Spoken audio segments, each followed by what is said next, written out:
Hello, fellow prospectors. Welcome to the first episode of Futurists Forum, and I am here with Mr. Martin Clewitt. I hope I'm pronouncing that correctly. I have a habit of butchering people's last names. Martin, how are you doing today? I'm fine, and my name is Clewitt. Clewitt. Okay. Yeah. E-T-T? ETT, yeah. That's correct. Okay, great. Mr. Clewitt got Thank you. his master's degree in physics from no other place than Oxford University. As you guys can probably tell by his lovely accent, he is one of our friends from across the pond. Martin, what's the weather like over there in the UK? It's a bit chilly. Is winter finally hitting you? No, it's still autumn. Still autumn? Okay, cool.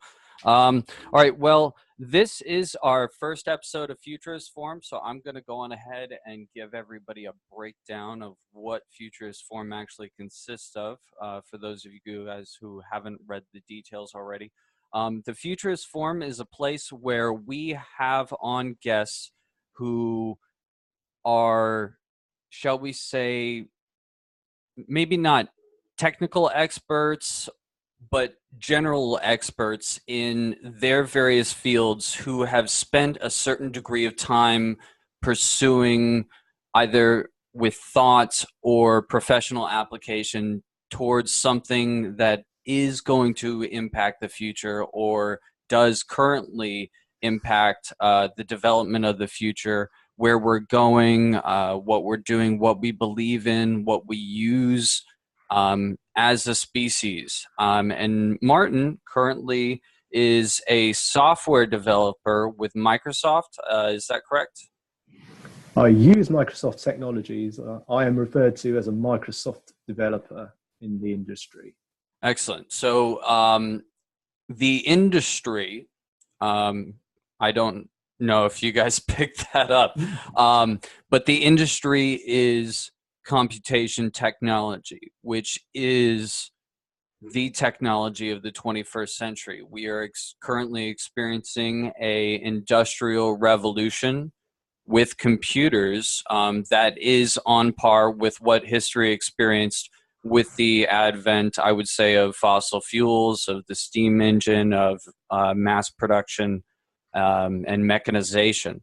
Would you agree with that statement, Martin?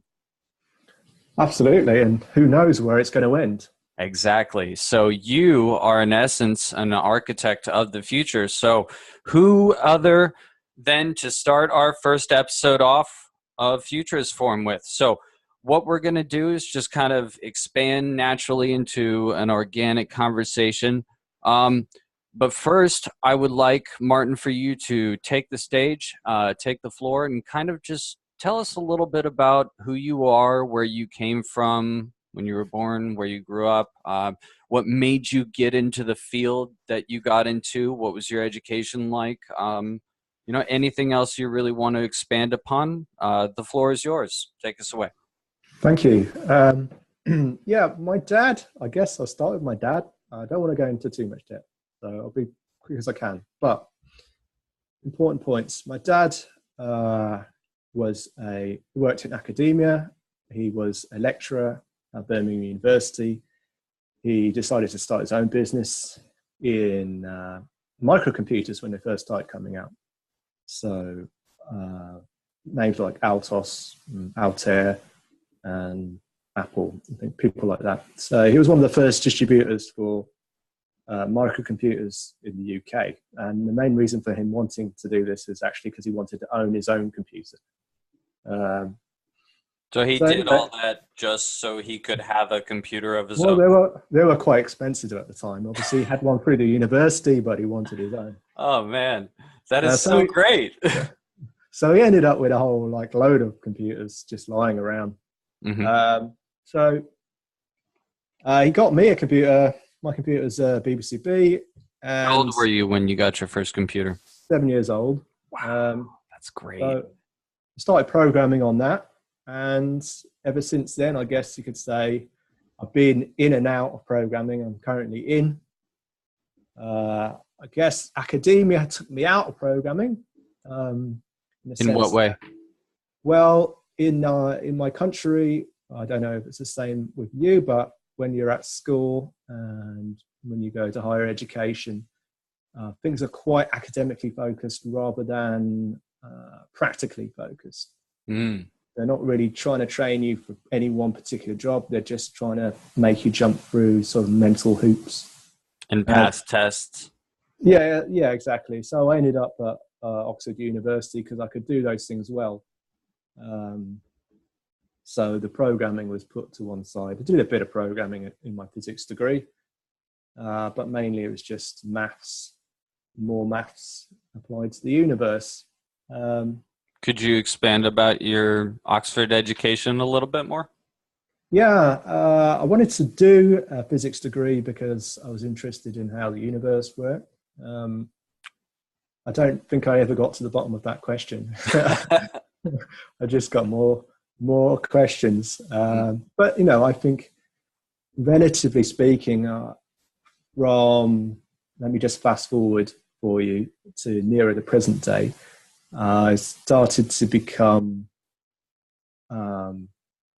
interested in interacting with people through the internet. So I joined lots of Facebook groups, started to interact with stranger danger, and exposed myself to that. And yeah, it turns out that actually my physics degree sort of set me aside from most people that I interact with. So I can talk about things that, they've heard of usually, especially with quantum mechanics, but they wouldn't really have the level of understanding that I now have. And I think it's difficult it's a tricky thing to understand. Even the people that do it don't understand it. So Right. Just rewind back now to the physics aspect, Okay. degree aspect. Spent 4 years there, and then got out and decided I wanted to be a programmer. Go back to what I was doing before, and is there any application of your physics degree into your programming? Yes and no. I mean, I could have just carried on programming and not needed any physics. And you can do jobs in programming which require more physics. So, for example, with software, games programming, you have sort of laws of physics being used and broken as well. Right. And in various sort of maybe like engineering formats, like trying to think of some. I did apply for a job at one point, which was to do with the water industry and how they pumped water around the place and that kind of thing, and that involved various computer models and things like that. But no, I'm actually more interested in the business side of software, in the sense that businesses are now standardly, as a standard, using software to organize their employees. And that's what I'm interested in. It's the human computer interaction that I'm interested in. So I guess I could stop there in terms of my career.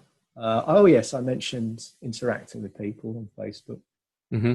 So I just want to rewind back when I was at university. I spent a lot of time doing meditation, and I spent a lot of time doing meditative martial arts, and this sort of brought me down a path of which I'm still on, but it's been years in the making of researching spirituality from a meditation perspective. Can I ask what? Can you expand when you say meditative martial arts? Do you do something like Vipassana? Do you do like Taekwondo or Tai Chi? You could probably say it's most like Tai Chi, what I used to do. Okay. So basically, if I can expand on that a little bit, is the concept is that you can be in a state of meditation with another person via physical interaction. Okay. Yeah. And, so things that forces that they direct towards you can be played with by you and directed back to them. So you could be passing. Like emotional energies? Well, I don't like to use the word energy because it's relatively vague. And more of a electronic sort of thing? No. That's vague also. And so when it comes to sort of human interaction, I would say if you can feel someone, it's feeling really. If you're feeling off balance because someone's making you off balance, then you'll know about it. There's no need for any concepts of energy. So wouldn't that have more to do with like body language? Well, people generally talk about body language in terms of visual body language, like I'm looking at someone and I can see how their emotional state is or whatever. Right. But yeah, you could say it's body language in terms of physical contact. Okay. So what did that yield for you? Okay, well, what that yielded was an investigation into many different types of meditation. So that was one of the first ones. I wanted to know what other types of meditation there were and see if I could integrate them together into a cohesive sort of format. And that's something I'm still working on. So do you go on like retreats? I know you briefly earlier you mentioned when we were talking before we started recording, you mentioned that you don't really spend a lot of time watching news, and you tend to be more of an individual one-on-one sort of person. Does that mean like you spend a lot of time in social isolation? Well, no, I don't mean that like offensively. Some people are more comfortable in that because they prefer a more introspective lifestyle, and that can yield a more knowing self or a more peaceful self. So there's nothing wrong with that. I feel like I'm like that in a sense. Yeah, I didn't take it offensively. I just Good. it's funny the way you said it. Yeah, there is that aspect to it. I would say, fundamentally, we're a social species of individuals, and by that I mean you need kind of to give equal balance to both things. Oh yeah, we're social animals. I feel like the science definitely supports that's how we evolved, is by being socially malleable. Yeah, but we're not like ants. So individually, we have massive potential, whereas an ant, I guess not so much. It's more about Far more structured neural programming. Yeah, exactly. Yeah. So there is a balance between these two things. I would say that's probably one of the core divisions in my sort of approach to meditation. Is to balance those two things. So you're all about balance. Oh yeah, definitely. In terms of meditation, anyway. Well, as far as your meditative practice goes, I mentioned Vipassana, which is, it's roughly translated as the focus of one's breath, as being the sort of the bell with which one returns to clear thought from the mind. Is that something that you frequently practice? I've heard it's the most popular one. For me, I've tried it. The only time it actually helps is to put me to sleep. So I do it before bed. What about you? Yeah, that's pretty much how I started off actually in the Zen meditations, Japanese Zen, with there's a strong emphasis on posture and breath. Mm. and it being correct. Okay. Yeah, I think Could you expand on that a bit more? I could do. I would say that both posture and breath are, parts of your body. And when you focus your mind on your body, then you're not focusing it on, something that you're thinking or a daydream or something. And you could go further and say, well, I'm not just going to do posture and breath, I'm also going to do movement. Okay. So yoga. Yoga is, yoga is a good example, but I guess it's not movement, but it takes it that one step further. It's not just posture and breath, it's the whole body condition. It's not just the way you're sitting, it's all the way you're breathing, but it's the whole body. So I would say whole body movement is probably the sort of the highest level of that type of meditation that you can engage in. Do you do yoga when you meditate? I would say I do my own yoga, but no. What does that mean? It means that if you can think of yoga as being a structured approach to this type of physical meditation, then there is no reason why you can't derive your own structure. Because after all these yoga schools are just based off the same concept. It's just that when we're taught yoga, it's more like a thing that we're taught and you have to copy it. Mm-hmm. But there's no reason that has to be the case. You can create your own form. Evolution. Well, I mean, evolution would imply that you learn something and then modify it slightly. I mean, I'm talking more just out of left field creativity and finding out, I guess, everyone has the same sort of skeletal structure and muscular structure. So, you're going to end up with the same sort of things. That would imply the evolution, because you take what you learn from, the original, or what you quote fingered correct posture, movement, or breath, and then you form your own, and you come up with your own that is better for you because you made it and it works for you. Yeah, that's definitely a factor, and that seems to be what happens in general. Mm-hmm. But I would go further. I would sort of depart so severely from that idea that the resulting practice would have very little in common with the original.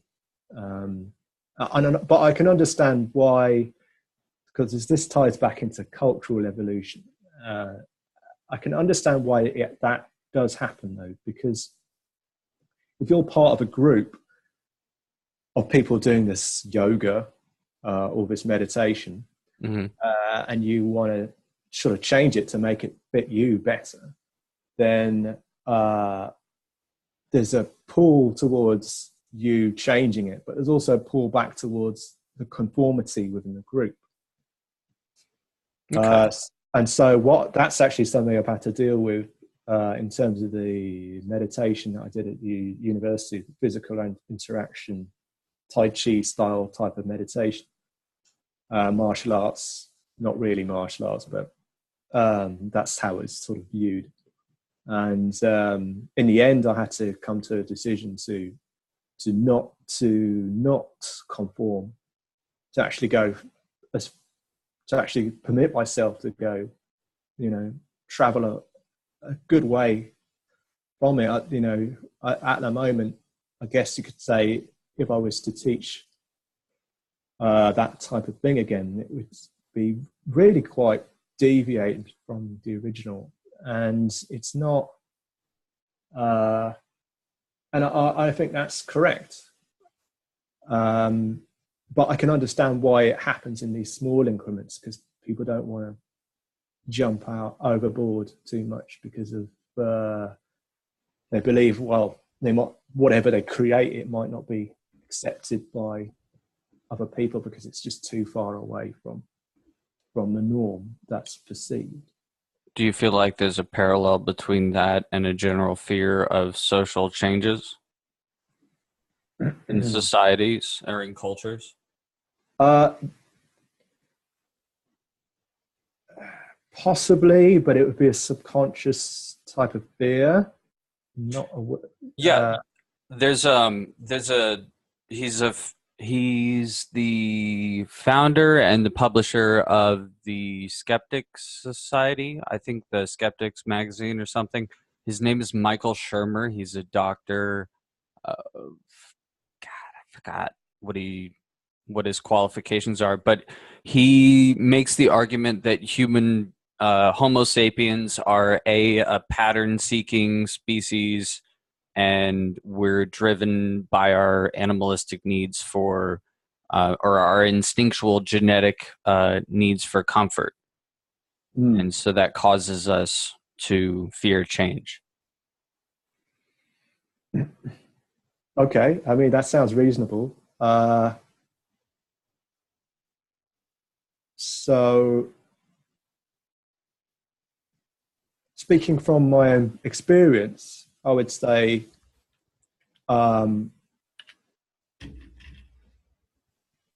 people if you're going to change something like a yoga or a martial art or a meditation, then you kind of, if it's to be successful, you need to bring people with you. And if you change it too much, then the more you change it, the less people are going to come with you. And so I would say that you can understand, therefore, why these things tend to evolve rather than just to come suddenly, change into something else. Right. Yeah, no, I definitely feel like with the way you broke that down, I'm drawing strong parallels to societal changes like, women having the right to vote, the abolition of slavery, um, democracy being a thing as opposed to monarchy. These things all are, they're still taking place in some places, and it's happening slowly in the face of direct opposition to change. Before we get too far into this wonderful realm of contemplation, which I feel like we could just spend hours in, I do want to get us back onto your technical expertise as a software developer. I'm sure we'll be able to draw plenty of parallels in between it and societal and individual mental structures as well. But could you expand more about what you do as a Microsoft developer? You said that was the technical term, correct? Yeah, that's right. All right. So, well, Microsoft developers use Microsoft technologies. So one of the good things that Microsoft does, they don't do everything that well, but one of the good things that they do well is provide frameworks within which creative types of people, such as myself, and people who have lots of money to give to them, to actually create sort of new software that's bespoke. I would classify myself as a bespoke software developer. So as a bespoke software developer, what you do is the processes that you, through interacting with various industry contacts, you would find out about what is needed either within businesses or outside of a business, in a sense that maybe there's some kind of network structure needed so that businesses can interact with one another. So, for example, that's the type of thing that I'm working on at the moment. But so what type of businesses do you specifically interact with or appeal towards? Well, my company, the company that I work for is involved with the UK gas, electricity, and water and pharma industries. So basically, the structural, functional economy of the nation. Well, an element of it, yeah. That's a pretty big element, you know. Well, we like to get, I guess, I suppose one of the reasons why we're not big, but we are successful is the sense that we kind of like to put ourselves in the middle of what's needed rather than sort of speculative sort of ventures about, you know, what might be the next big .com or whatever. We go, but on a personal scale, as I said, I classify myself as a bespoke developer. And what that means is, like, you have to understand the business that you're working for to the extent that you can see how all the processes within that business work. So even if they might not be documented, you actually have to develop a holistic understanding of how they work. And then from there, you can devise software solutions which offer them value, which they're willing to pay for. And so usually this just comes in a sense of, how can we organize our people? How can this person doing this job here do it more efficiently, but also how can they interact with people over here doing their job? So you're applying computational mathematics to logistical solutions for a business? No, I wouldn't even go that far. I mean, that's a highly mathematical thing that you can get into if you want. But I'm really just talking about understanding processes that people operate and making those processes more efficient. Actually, going back to my dad, he worked in operational research whilst he was an academic, and a little bit whilst he was had his own company. And that's the whole sort of premise of it. You modeled a system using a modeling language, and then from that you could see like shortfalls within the system, and that included modeling people's behavior and stuff like that. And hence your interest in the more social or HR aspect of it, and less of like a resource management perspective. Yeah, I guess you could say that. I don't really know why I'm sort of that way inclined. I hadn't really attributed it to my dad, but maybe there's like an influence there. Yeah, possibly. Okay.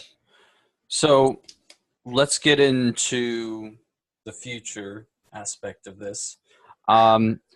We've got a couple bullet points that we're going to sort of follow along the structure of, and we'll keep it organic as possible, this being our first episode and all. But you mentioned people a lot, the way people work. And I imagine as a software developer, as a programmer, someone who basically writes the neurological functions of a computer, especially being philosophically inclined, it's probably, instead of just leading you to it, let me ask, do you see any kinds of parallels between technological development and the human understanding of the self? Yeah, I mean, there's lots of parallels. You know, one that springs to mind is that, I wouldn't say human understanding of self, but I would say, if you look at, I've spent a lot of time thinking about culture and how we interact as individuals within a species. Mhm. and what that means. And sort of broad conclusion is that you can think of your existence as part of a network. So like in a network of computers could be, broadly speaking, compared to a network of people. And I think that the power of the network in both fields is something that is going to become more apparent as we go into the future. Well, with the advent of, deep learning, AI, general AI, which is, from my understanding, totally separate from just, early AI. And I mean, I see that being paralleled with advances in neuroscience, how we're able to understand exactly how we as Homo sapiens operate and function. And then we apply that onto the technological field. I mean, the first computer was what? Alan Turing's machine that he used to crack the Enigma code in World War II, right? That was certainly an early computer. I don't know. There may have been sort of mechanical computers prior to that. Okay, but that was paired with if you look at the medical history, the history of medical innovation at the time, and you parallel that with technological innovation at the time, is it do you see any kind of chronological gaining of understanding with evolution of our technology? Yeah, I mean, I think what people tend to do is they look at different models of how things work, how systems work, and they go, are people like that? So, quantum mechanics, do we have a quantum computer in our head? That type of thing. Right, and if you look at medical texts, back when the Model T came out, within the decade of the invention of the Model T, human beings were being described within autonomous, sort of mechanized verbiage. Our heart was considered to be our engine, and stuff like that. So, in the sense, our understanding, I mean, neurons and neurosynapses are eerily parallel to transistors, in my opinion. Do you share that opinion? No, I mean, a transistor is highly simplistic. Exactly. It's just an on-off switch. It's a simple firing of electricity. Yeah, but obviously neurons have many more inputs than a transistor. So no, I mean, yes and no. I just think that what tends to happen is that maybe we compare our being with the things that we create. So and this is not unreasonable, because I think maybe the things that we create are reflections of our being. So and it reflects on itself, and they both sort of evolve and advance together, right? Yeah. So, and obviously this is going to have an impact at a cultural level. So, and the advantage of advantage, I suppose, of the mass production of technology and everyone being exposed to it is that I guess we get to see a little bit more, get a little bit more of a feel about what we've created, and it informing our understanding of ourselves.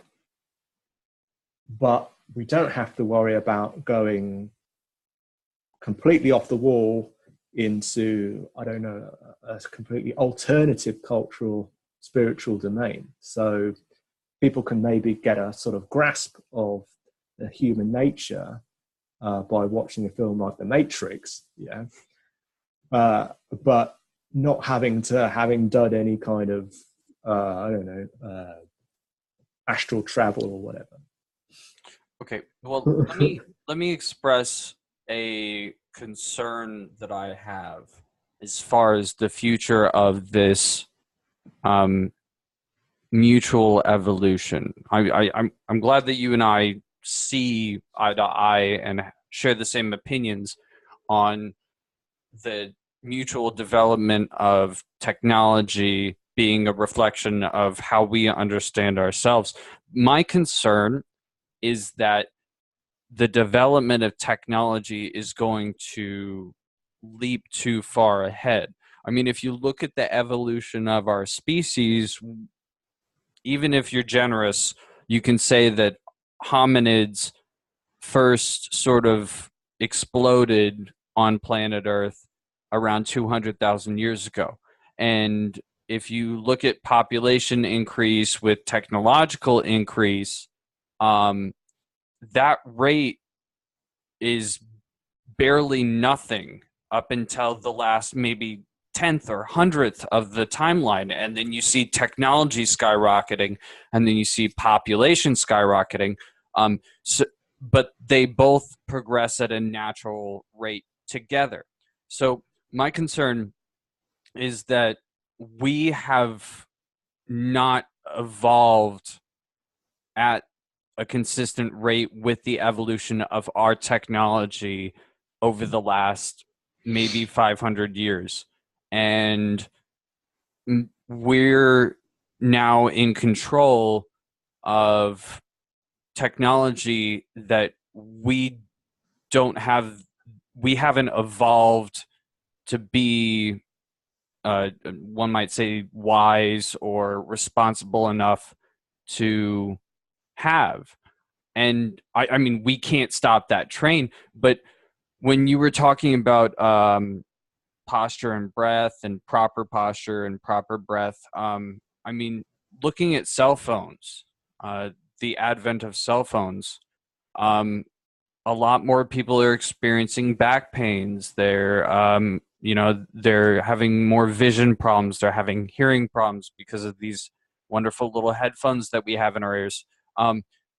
That's just benign influence of technology influencing our evolution as a species.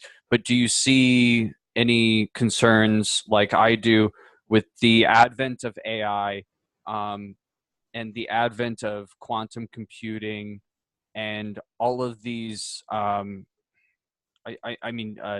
consumer data, that sort of thing? Do you see that shaping our evolution as a species and taking over, as it were? Yeah, eventually. Like in a short term, I would say, first of all, I think it's important to recognize that genetically speaking, evolution, well, obviously we have mutation, but I wouldn't say there's that much evolution occurring simply because was the environmental pressure coming from? If anything, we're surviving more because our technology is supporting us, and because we're surviving more, there's no pressure. So therefore, really all you have in terms of evolution is just mutation, which isn't really enough to cause it. The quality of that mutation or evolution, do you see that being directly impacted or influenced by technology to a point where we no longer are in control of our own evolutionary process? I don't think we ever were in control of our evolutionary process. Or following the general, or following the natural trend of the evolutionary process. I, yeah, just I think we need to get away from the consideration of evolution in terms of physical DNA molecule. I think you need to start looking at evolution of culture. Oh yeah, totally. Like we've been evolving uh, spiritually, philosophically, more than we've been evolving physically over the last 2,000, 8,000 years. Yeah. Um, and when we say we've, I mean, Humans.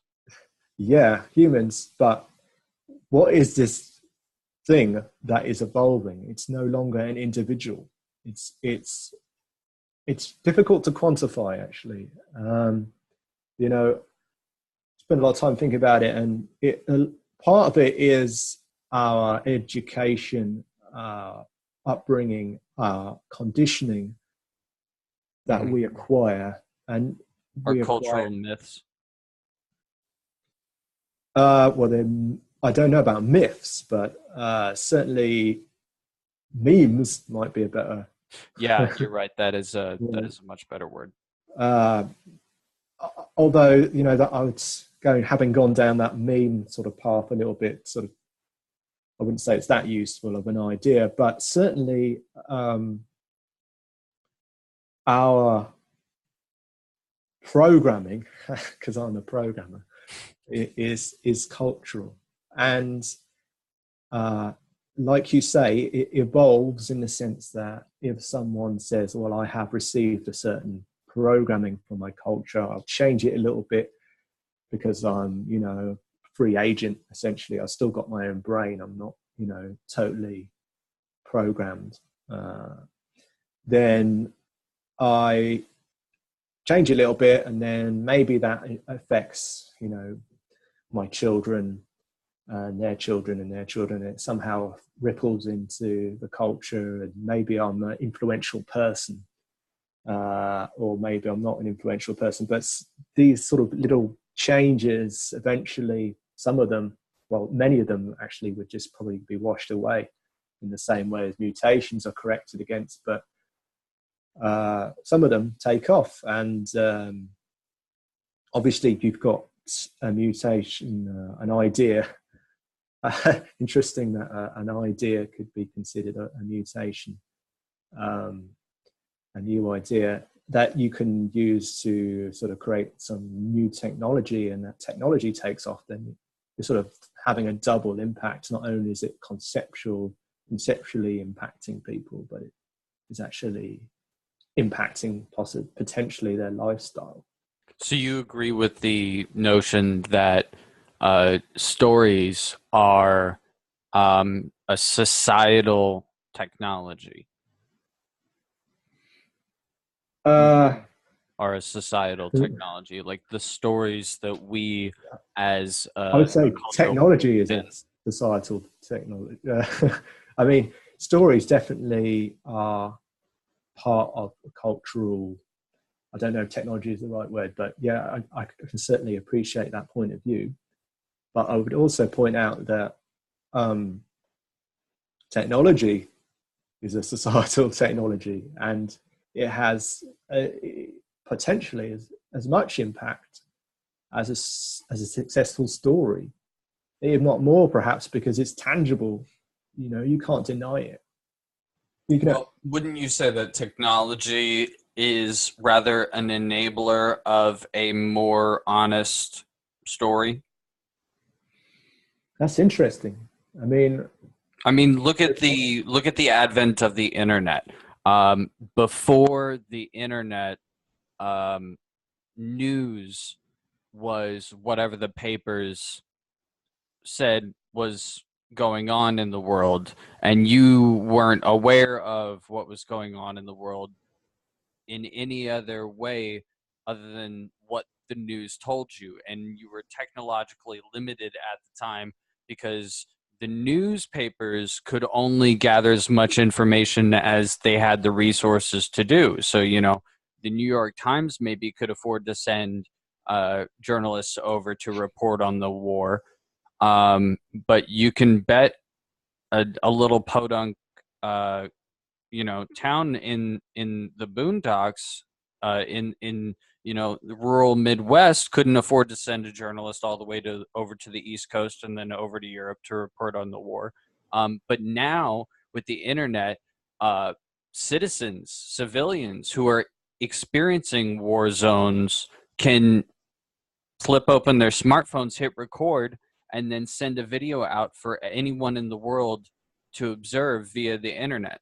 So technology enables us to have a more honest story in that sense, in my opinion.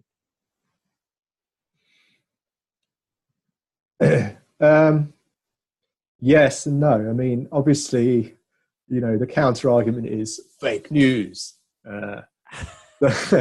So it actually enables a lot more creative individuals to propagate information for their own benefit, to get attention so they can get hits and get paid money, which is what news is all about, is selling newspapers.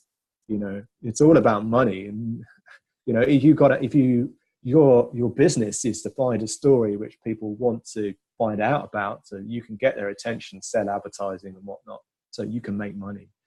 And so that's why news is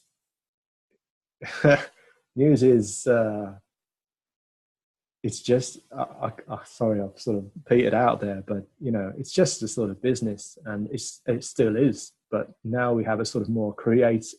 I don't know. We probably already had a creative aspect to it, but well, let me throw a more zoological spin on it. Do you know the habits of meerkats and other burrowing animals, where they have the one lookout meerkat who'll be up in a tree or up on a stump or something, and will call, they'll go like, "Kah, kah." Whenever a predator comes in, everybody runs for the burrow. In that sense, I feel like news, even if it's fake news, is the meerkat, calling at, stuff that we as a society need to be concerned about. And our response as a society obviously isn't to run for the burrows, but to, process whatever we were alerted to. I'll totally concede your point about fake news and, us misinterpreting or being delivered false things to be concerned about, but it still serves the function, in my opinion. Yeah, I mean, the difference obviously is the meerkat's predators, and where are our predators? Well, each nation has its own news, so each nation has its own predators, in a sense. Yeah, I guess. If we were in the business of sort of warring with one another, then that type of news, I suppose, becomes useful in polarizing opinion against the enemy. Yeah, I mean, take what's going on in North Korea, for example. Like, these people are under what we in the industrialized world would consider slave-like conditions, and rightfully so, because, I mean, you just look at the news stories. I mean, they found several worms in the intestines of one of last year's Korean defectors that was like 17 feet long, and that was just normal for them because of their malnourished diets. But these people get fed propaganda every single day that, convince them that they're living the best life they possibly could, and that they would fight to the death to preserve the existence that they experience, and that we're the enemy for trying to, increase their well-being. Are we trying to increase their well-being?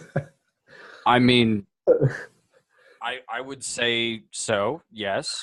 I mean, the benefit of not having 17-foot long worms in your intestines and getting a good diet is, I mean, that would increase my well-being, right? Oh, yes, you're trying to increase your own well-being, yes. Well, no, I'm saying like I was a Korean soldier and had worms in my body, I would consider it a betterment of my well-being to get a better diet and have the worms removed. By defecting, yeah. I mean, if North Korea had a better, healthcare system, they, you know, wouldn't have to defect. So that's my point. Is that we're currently in a conflict with them because they have a nation of fake meerkats that are constantly spewing fake predatory calls at them, and so they're constantly hiding in the burrow. Yeah, you can't. That's obviously an extreme case and state sponsored, obviously. Yeah, But yeah. we have obviously the exact same things. It's just that it's not some. Well, it is a bit state sponsored, but it's not. It's not quite as clear cut. I mean, Well, we have the internet, though. That I don't want to throw statistics around, but there's a sizable amount of individuals who don't trust, um, uh, uh, uh, you know, monetized news media. They rather trust what they see on social media. okay. Yeah, I think the thing is with the internet and news and opinion, really, any kind of sort of worldview, I suppose, is that you're Right. always going to seek out the thing that supports your point Your of view. belief. Yeah, and that's not just the internet. I mean, prior to the internet, you would read the paper that supported your belief, and of course, it would reinforce your belief in whatever your belief was, and then that would allow editors to sort of move beliefs along incrementally in a more controlled way. Now, of course, it's many more people, many more opinions, and it's harder to control. But it's on, so that's a plus. But as a minus, you're your own worst enemy in the sense that you will You build your consume. own echo chamber. Exactly, you consume your own information, reinforce your own sort of stereotypical world view. So where do you see that going? Where do you see that leading to? Well, I see it becoming worse, and in fact, I see it becoming so bad that it will be like a mirror. Essentially, you're just really all you're doing is self-understanding through this process, and I think that people are doing well as we speak, are consuming information to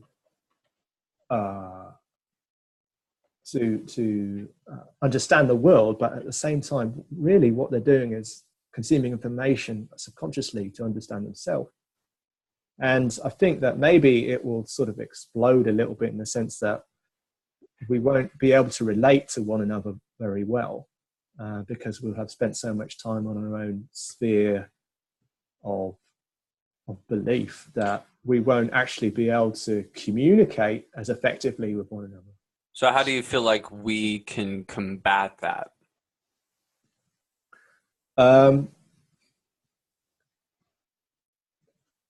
I think people are going to get lonely, and I don't think there's no real. You can't just go and say, well, I'm going to change society and combat a problem, because I think these things are so big, that these issues are so big that really no individual is going to be able to do much about it. An idea perhaps could be deployed, but then if everyone's spending time in their own sort of little echo chamber, then that idea might not reach them. But I think what will happen is people will get lonely. I think human nature will kick in. They'll just simply feel lonely and have a lower sort of mental health in general. And I think this might lead to people wanting to get out, unplug from it, especially when, well, one of sort of my enthusiasms in terms of technology is augmented reality and virtual reality and things like that. So I don't see that necessarily being a form of combatants. I see that being a form of reinforcement. Because in the same way that people build their echo chambers and gravitate towards what reinforces their beliefs on the internet, I mean, we've already been doing that before the advent of the internet. You just said, they read their own newspapers. And when we do unplug and disconnect, where do we go to socialize? We go to socialize with the sorts of people who hold the same beliefs as we do. We're very tribal creatures. And that was, I mean, that was evolutionarily beneficial to us, over the last 50 to 100,000 years. But given the overpopulation of the planet and the diversity and the integration of people, I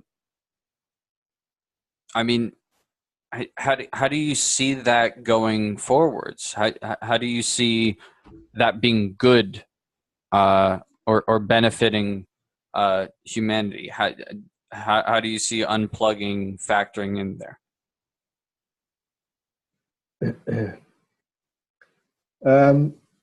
Well, I'm speaking to you so I can hear you and I can see you a little bit. Can I feel you? Nope. So this is one thing that I think technology can have to advance seriously a long way before we'll be able to do anything like that. And it's going to take a long time, I think, to actually plug into that level of human connection. And I think that... So like haptic technology? Yeah, I'm not familiar with that term, but like gloves yeah, that enable you to feel things, and the VR sets that... Yeah, I see that being quite a long way off. And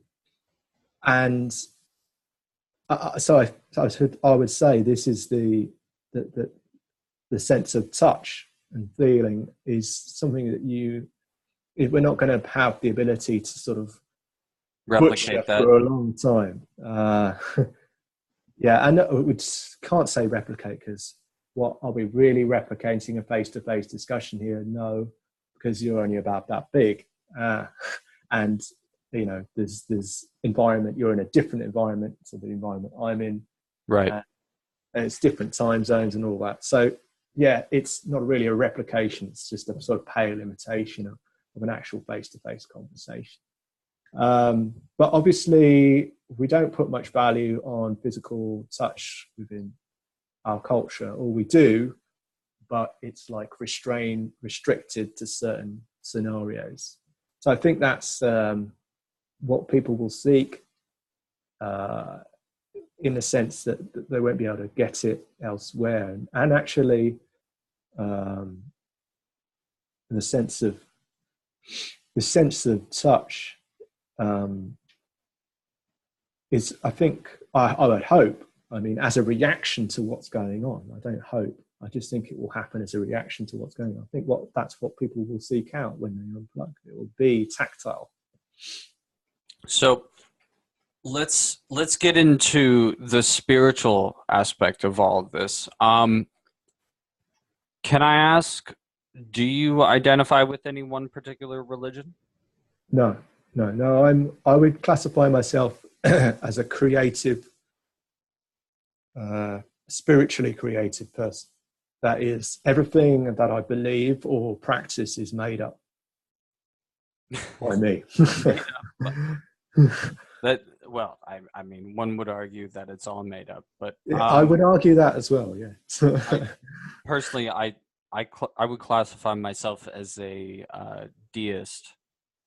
I believe more in a non-interventionist God that I believe in purely for emotional and spiritual comfort, and I'm well aware of this, and hold on to my belief in a architect, um, purely for a comfort-based um, sort of, I don't know, consolation. Um, but I am also an empiricist, and there've been no proofs from an empirical point to show that there is any creator. So I'm a maybe sort of person. But as far as people's belief, population's belief,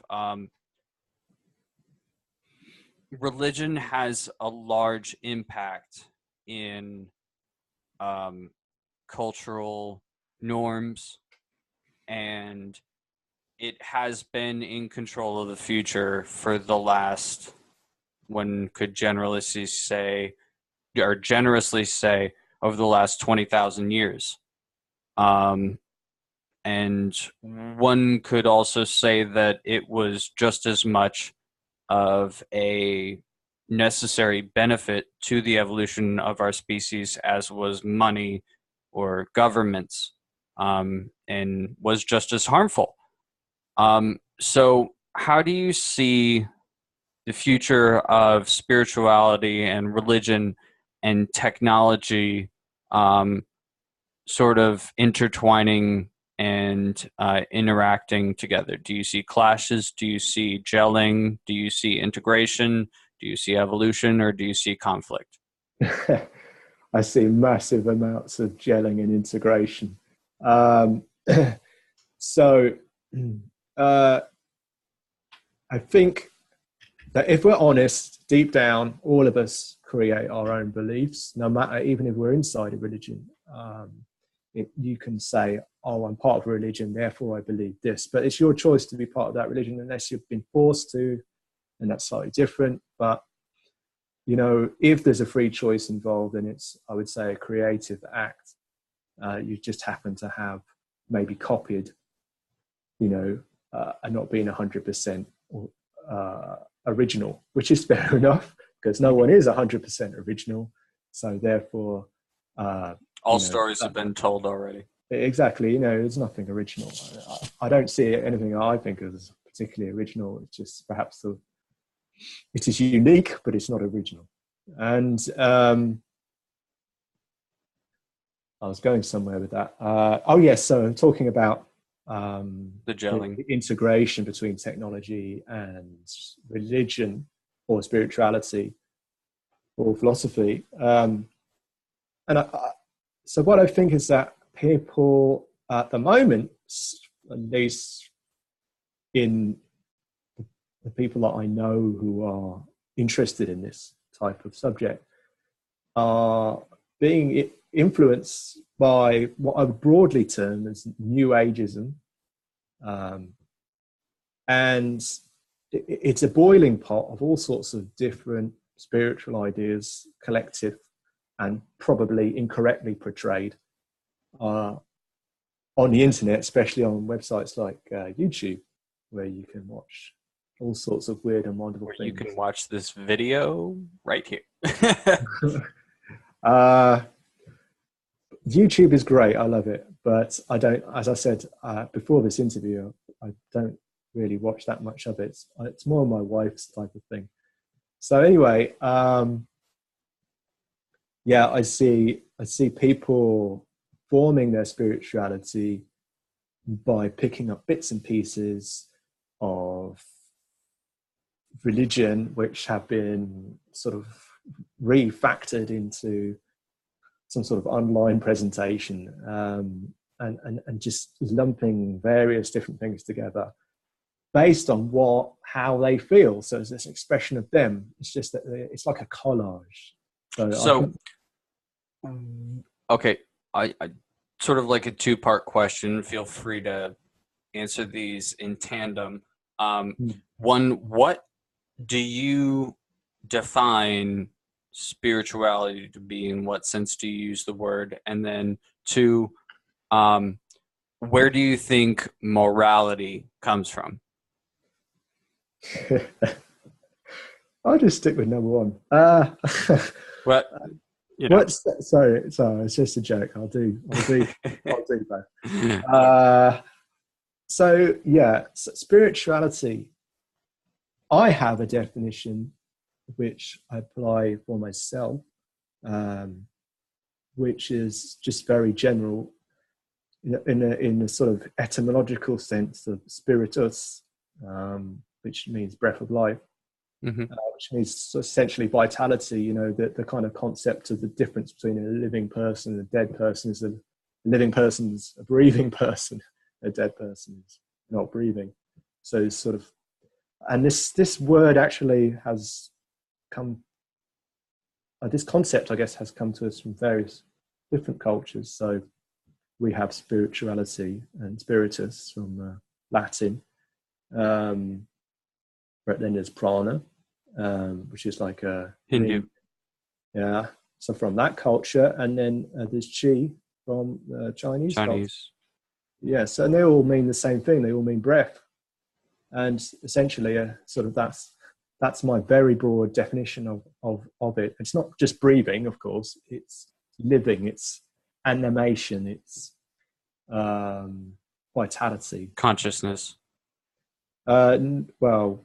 Yeah, I mean, you have to have consciousness, because otherwise we're not here having a conversation. I'm just a robot talking to you.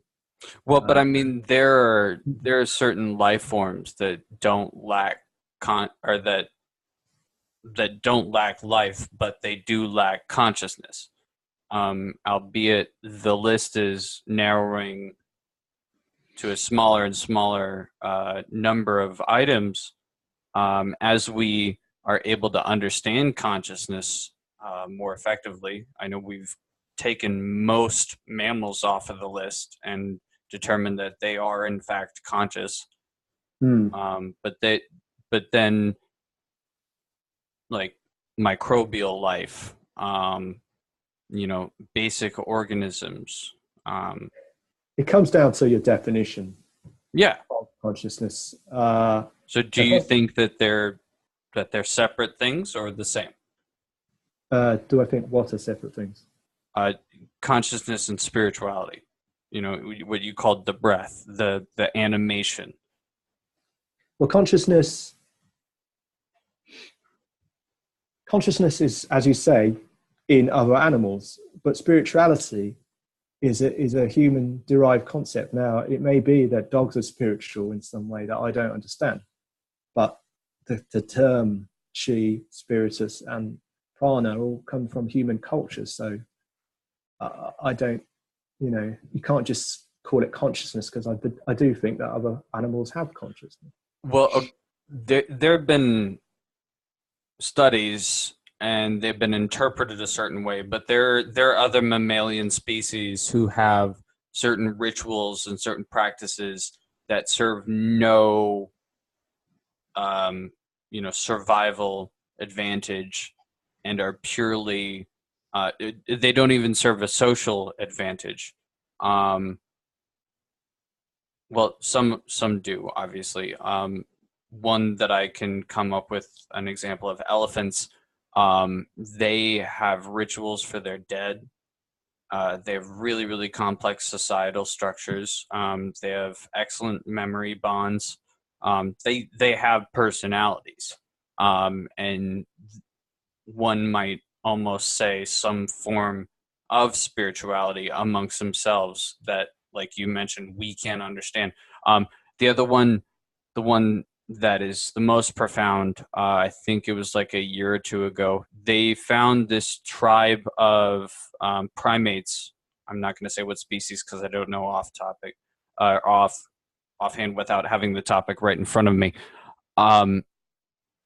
and they found that these primates, they'll leave their territory, they'll go and they'll find a stone, and it has to be a specific kind of stone, and then they'll bring it back to the very center of their territory, and then they'll place it within the main tree for a certain period of time.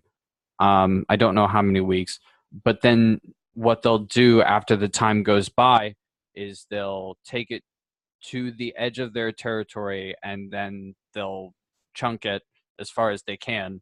And they're just baffled. They have no idea why they're doing this. It serves no function whatsoever, but it's a ritual that these primates do. So we can only assume that it's some form of spiritual ritual or function. And that's the only explanation that the scientists who have observed these primates doing it can come up with. So, I mean, the point of all that was to just say that I kind of do feel like life has consciousness in a spectrum sense, rather than either you've got it or you don't. Yeah, I mean, I agree with that. I mean, just to throw a sort of theory out there that I just came up with as you were talking. Totally. The smell of that rock is going to be now distributed out to the outskirts of their territory. Then that seems to be of some practical use. But I guess if a possible move to expand territory. Yeah, that's possible. I don't sort of agree with the idea of spirituality having zero function. I think it has function. For me, it has function. I hope I don't just say that from a totally subjective perspective. And I can say that more sort of with an objective kind of statement involved. I mean, so you just mentioned, for example, that your belief in God was comfort. And so that presumably is a function. So I think it has a function, but in the case of religion, perhaps that there's a hijacking mechanism going on where that part of us which is spiritual is hijacked with a sort of belief system that is used to sort of empower certain individuals within our society. And that, you could argue, even that has a function, because that's a way of people getting power, and that's a function for them. So yeah, consciousness and spirituality. No, I totally agree with everything you were saying about consciousness, and I'm sure elephants are probably spiritual in the elephant type of way. But I can only, obviously, the thing is about spirituality is I think you can only really explore it from a subjective perspective. And you can try and be objective, but it's not like a science where, you can make an observation of something, you get someone else to repeat the experiment, and then, you can sort of build up a sort of momentum of correctness by doing that. If I sort of ask someone to meditate the way I meditate, then they might not actually they might not experience the same things I'm experiencing. It might not be as effective. Well, yeah, it might not be as effective, and they might interpret it differently or explain it differently, and then you'll have to sort of work out whether their explanation is the same as mine, even though we're using a slightly different language or something like that. So you wanted me to define spirituality. Well, I don't think I've done a fantastic job of it, but I would say it's more about lifestyle, about your life, and not understanding, but living. Let me just put it that way. It's about living and exploring of living. One would say that anthropologists and sociologists are concerned with the commonality or the general trend of spirituality as you define it. So one could say that, in a sense, as primitive of a science as it is, there is a way of quantifying it and generalizing it. Well, looking at it from the outside, yeah, maybe. Yeah. But the thing is for it to be sort of a practical value, you kind of have to look at it from the inside, i.e., by looking by feeling yourself out, and how you if you to look at beliefs, do I feel like I believe in God, or do I feel like I don't believe in God, or blah blah blah, and all those types of belief. And then even if you remove belief from the whole equation, which is something I try and do, you're still kind of left with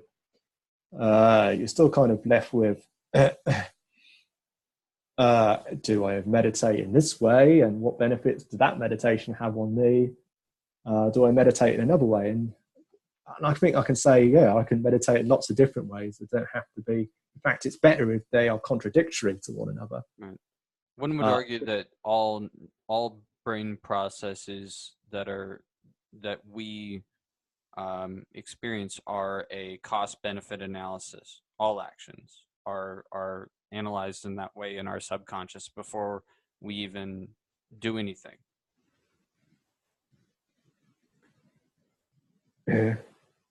Yeah, except that we have conditioning. I mean, that might be true on the outset, but then once you build up a sort of habit, then that life may change and that habit may not, and therefore it's entirely possible you'll end up in later life in a sort of a constantly aggravated state because the world around you's changed, well, as you haven't. Well, but you just said that we're capable of changing our beliefs, and we are malleable, we are reprogrammable, as you said. So I think that point even goes towards you saying that it is not necessarily quantifiable because all human beings are susceptible to a change. So the variables can change, meaning the formula can't be consistent. So I guess you're right in that sense. Well, yeah, I'm contradicting myself. You're correct to point it out in the sense that, on the one hand, you have conditioning, and which makes you kind of feel like it's very hard to change. On the other hand, you have kind of free will. Now, I know, actually, I don't believe in free will, absolute free will. But in the sense of genetic programming, or why don't you believe in free will? Let me just make a note. So I can circle back around to before you ask me that question, because we're on tangents, but it's good. It's very organic. I like it. Yeah. So where do I have to come back to? Oh yeah, conditioning versus free will. Sorry. Right. Conditioning versus free will. Okay, so I don't actually believe in an absolute free will in the sense that, I did a physics degree, and it pretty much explains that the universe seems to fundamentally follow laws, and therefore, how can you actually change anything? How can you actually go against those laws? From the physics perspective, you can't. Now there was a loophole, obviously, in the quantum mechanics realm. You could say there's this idea where there's indeterminacy. There is a possibility that, things aren't just, if you've got enough data, you can't predict the outcome because of this indeterminacy at a quantum level. But it doesn't help. That's so small as to be insignificant towards beings of larger matter. Like you're talking about No, less no, than a nuclear level. That's the quantum level. not necessarily. Because of chaos theory, obviously, small changes can have large effects. Okay, yeah. In a complex system, a small change can have a massive effect. Of course, many small changes in a complex system will have zero effect, but maybe one will have a large effect. Okay. So that argument is not true. But on the other hand, there being like this indeterminacy in quantum mechanics, it's supposed to be completely random, and we can measure it as such. That doesn't help free will either, because, well, on the one hand, you've got complete determinacy, which doesn't help free will. On the other hand, you've got indeterminacy, which is random. And where's the free will there? Because if it's random, how can I change it?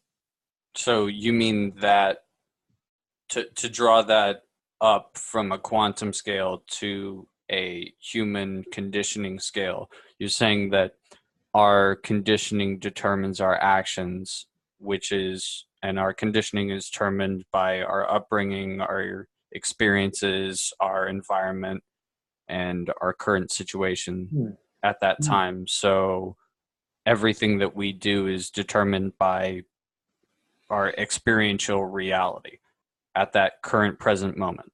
Well, not necessarily. There might be a little blip of cosmic radiation coming down, interacting with your brain, causing you to make a slightly different decision than what you would normally make. What would you call those blips? Well, they're I don't know what I call them.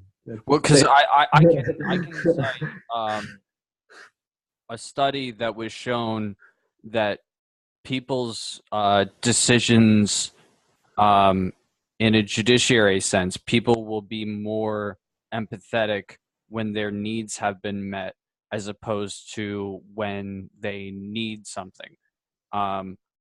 And so the blip there would be the need. And the way they proved that study was they analyzed data of verdicts dispensed by judges throughout the day in various counties during the time right before their lunch break, and then after the lunch break, after they had a time to go to the bathroom and feed themselves. And they found that these judges were much more lenient during the times in which they had all their physiological needs met, as opposed to the time when they had these needs. Yeah. Well, this is part of condition, like you explained. It's your environment and your condition of needing to go to the toilet, or condition of feeling hungry. There's a flood of blips that all generally contribute towards one's determinacy. Yeah. And that negates the concept of free will? Well, it helps to negate it. Basically, yes, everything is conditioning. Therefore, there is no free will. However, at a quantum level, there is indeterminacy, which is random, which causes lots of blips, as we like to call them. But these blips are not actually caused by anything specific. They're just random. And that doesn't help free will either. So on the one hand, you have, an unfolding of the universe that's totally predictable. On the other hand, you have unpredictability thrown into the mix. So, various different possibilities could happen that we weren't predicting, but that doesn't help free will. Well, so I can understand how the randomness occurs when it comes to potentiality, but I really don't feel like all of those things are random. It's just so much data that we allocate it in the same, we can't quantify this box as all the randomness of whatever the future might bring. But given the advent of AI, general AI, and the vast amount of processing that machines can accomplish, do you think that we're going to get to a point where we can determine all of these factors, and we can actually determine, you know, behaviors before they occur, and use that technology to be more aware of ourselves and reprogram ourselves for our own betterment. Well, an example comes to mind of the stock market. So, Okay. Obviously, as time goes on, as people wanted to make money from the stock market, so they wrote computer programs to try and, you know, look at the patterns of what was happening, and make predictions from those. And these computer models have become more and more advanced over time. But the thing is, they become more accurate, right? No, they're all competing with each other. So you have this effect where the stock market becomes less predictable in general because of all these computers competing with one another.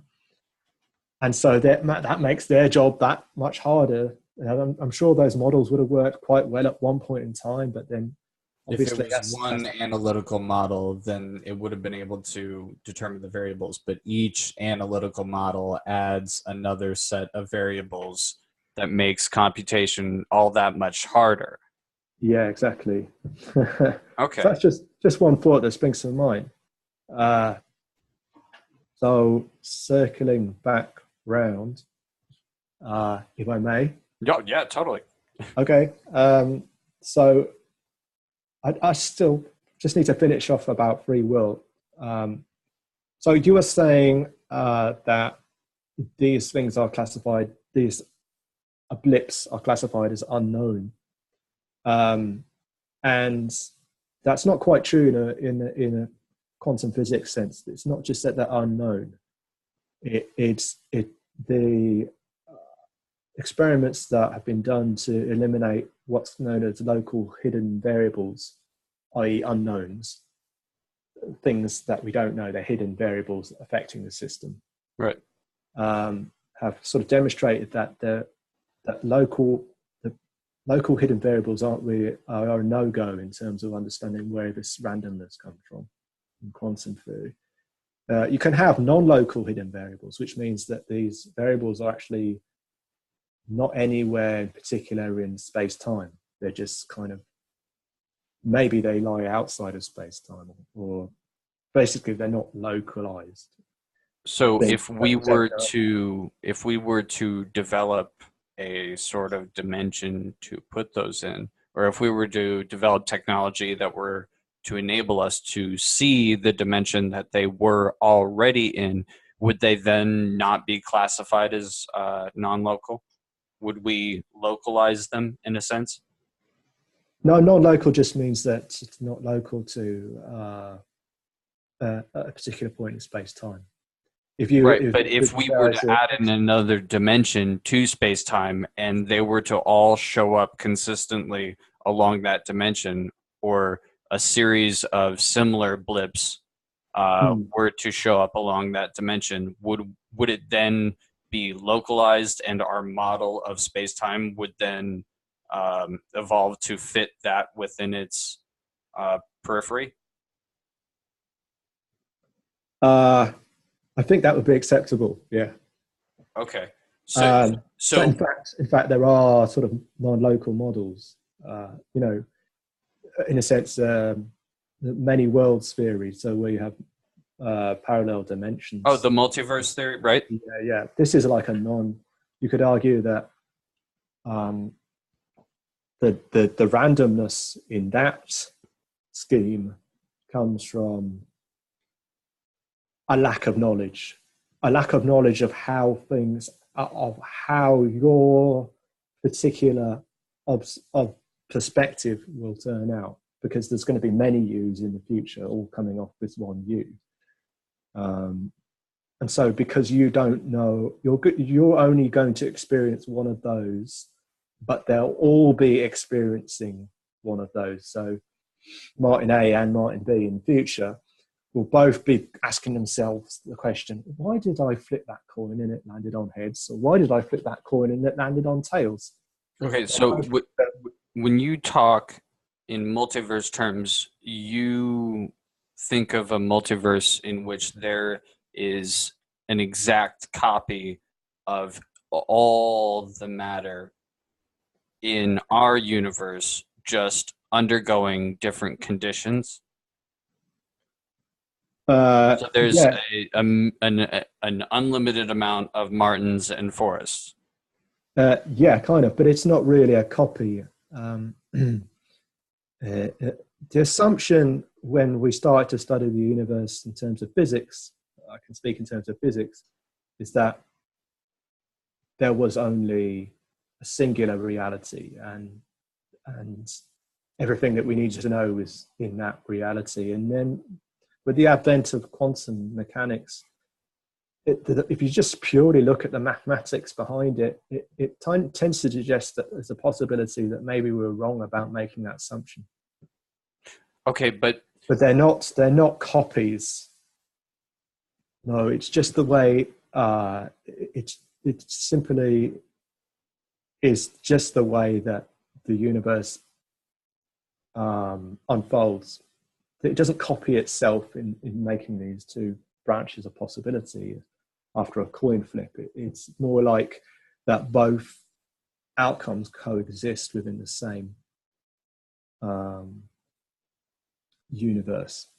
right. Oh, okay, so the biggest issue that I have with the whole multiverse theory is because there are a lot of people who take that and, like you said, the Martin A, Martin B, and then they use it to sort of pseudo-scientifically explain the idea of reincarnation or, deja vu and all this sort of stuff. I am fully willing and able to accept the mathematical probability, not just a possibility, that there are multiple universes, but the the idea that there are multiple copies of me experiencing different things is unlikely, because we're made out of stardust. We're all made out of matter that has been the various atoms that I'm comprised of could have been dinosaur poop and Abraham Lincoln's hat at a various point in time in the universe. But the idea that that specific combination of matter in an alternate universe could have conglomerated together, I was made out of the exact combination of destroyed stars and the elements that were combined in that reactor, and the exact percentage of dinosaur poop and the exact percentage of Abraham Lincoln's hat to form me undergoing the exact same coin toss. That to me seems so mathematically improbable as to not be a possibility whatsoever. That's not what it says, though. So that's not the tack that you're taking. No, this Okay. is not what it says. It's essentially every quantum event that you observe the outcome of, the suggestion is that you will observe one of the other outcomes of that quantum event in a different what they call a world, which is just a technical version of describing what an observer observes. It does not require two forests to be created in the same way. Okay. It only requires that forest. The forest sitting in front of me now on his twisty chair with the microphone sees he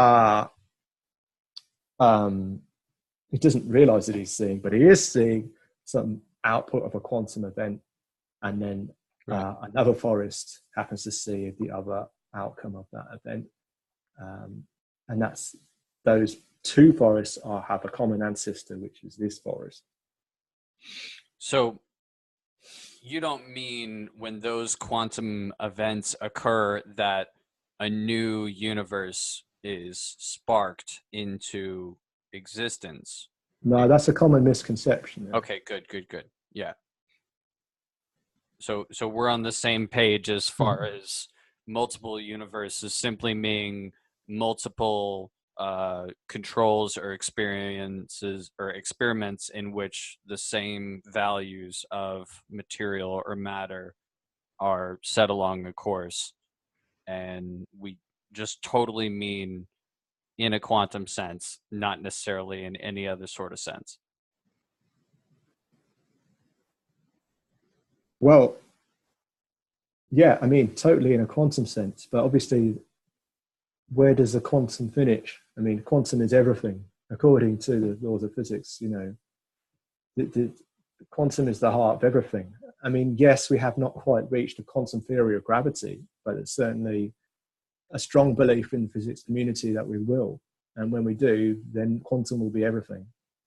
So, but how do you see that affecting our societal structures? You know, like how we operate and interact as human beings. Let's say, and I know this isn't what quantum means, but let's scale this up in almost a Deepak Chopra sort of pseudo scientific way and talk about spiritual interactions between humans and comparing them to quantum experiences, and how yeah, the potentiality for all these sort of different possibilities in I mean, my interaction and your interaction. There's no way we could have known how we would have gelled together until we actually sat down and experienced it. And until we did, there was an almost infinite sort of Schrodinger's cat sort of scenario where our biological and neural processes could have not combined positively in order to provide such an enriching discussion. Um, so, so I mean, how does that tie into how we operate as human beings? Like, there, if there is a quantum reality for that, then there has to be a way of, um, sort of registering it, measuring it, and then using those measurements to manipulate the future. yeah. Well, some people that actually believe that, yeah. You know, you mentioned Deepak Chopra, but this is a common. He's a charlatan, in my opinion, but that. I'm not going to argue. And I'm not going to argue because partially I agree. There's a lot of quantum talk in spiritual New Age circles. Right. A lot of it is just because it sounds cool, but well, I think it's this idea of, I think you hit the nail on the head when you said the quantum is everything. If it's true, it is everything. So it does have to impact how we function mentally and spiritually. yeah, but it doesn't have to. It does not have to impact us correctly, in the right. sense that we don't have to transpose the correct formalism of quantum mechanics into our everyday lives. People can take that idea, some of those ideas, and run with it. So, for example, a very common idea is that by observing reality, we are in fact creating it. In fact, we are the creators of our reality. Yeah. So I'm a materialist, so I believe in, I don't believe that, but okay. So it is becoming quite a popular idea, even amongst physicists, that we are creating reality by observing it. And this, I think, empowers people in a sense of believing in the ability to manifest their own future. And Are you willing to interchange the words observe and experience? Like I was saying with the, we won't yeah, even be able to know until we sit down and and figure it out. Yeah, I mean, strictly speaking, in quantum mechanics, can't really experience a particle. You have to measure it with some apparatus, which then gives you some output. But isn't that measurement an experience in itself? I would say the experience happens when you have a subjective perspective of what's going on. So you have that experience. And technology can't provide that. I mean, of course, technology provides us with lots of experiences. But in the same way you said that we can't experience a quantum event, like you just said that even though you and I are experiencing each other, in a sense, we're not truly experiencing each other. Well, we're less experiencing each other than if you were in my living room. Exactly. Yeah. So, but that's not related to my quantum point. I'm just saying that there's another misconception out there, is that observation in quantum theory means it's the same thing as what it means when you sort of observe. I observe this. This is me observing a cup. It's not the same in quantum mechanics. Observation requires machinery to magnify very small events up to a level where we can observe them like cups. Okay. So experience, I would argue, can be used interchangeably with the concept of observation, but not in a thorough way in combination with quantum mechanics. Okay. I would say experience is what we subjectively, is everything. Experience is everything. From a subjective perspective, that is. Now, I do believe in an objective real world, separate to my experience of it. I'm a materialist, so I don't just think that me experiencing it is making it. And that's actually what quantum mechanics has influenced that idea, and people are jumping on with that idea because it empowers their life in a certain way. It is almost religious to say, well, I am the maker of my own life. Yeah. Okay, so that's the biggest problem that I actually have with people like Deepak Chopra, who have jumped on this train and tried to attach significance to something that might very well be significant. For all I know, and that's why I'm excited about AI, because I feel like if there is some type of formula for it, in the same way that we needed to develop the technology to observe particle collisions and to be able to observe the quantum in the physical sense, with the development of AI, we might be able to actually compute all of the data of our environment and of our physiology and of our DNA in order to actually find an exact science to the spiritual aspect of humanity, and to actually figure out a maximization of spiritual happiness or well-being or human rights or whatever. But the thing is, like, nobody wants to take that seriously as a science because the charlatans are, occupying the space where real scientific inquiry might be made, and they're preventing any and all sort of expansion into that. Yeah, L. Ron Hubbard springs to mind. Yeah. You're right about that. But do you agree? Do you do you feel like there should be inquiry into this? Do you feel like there is validity, despite the, when you brush away all the pseudoscience mumbo jumbo? I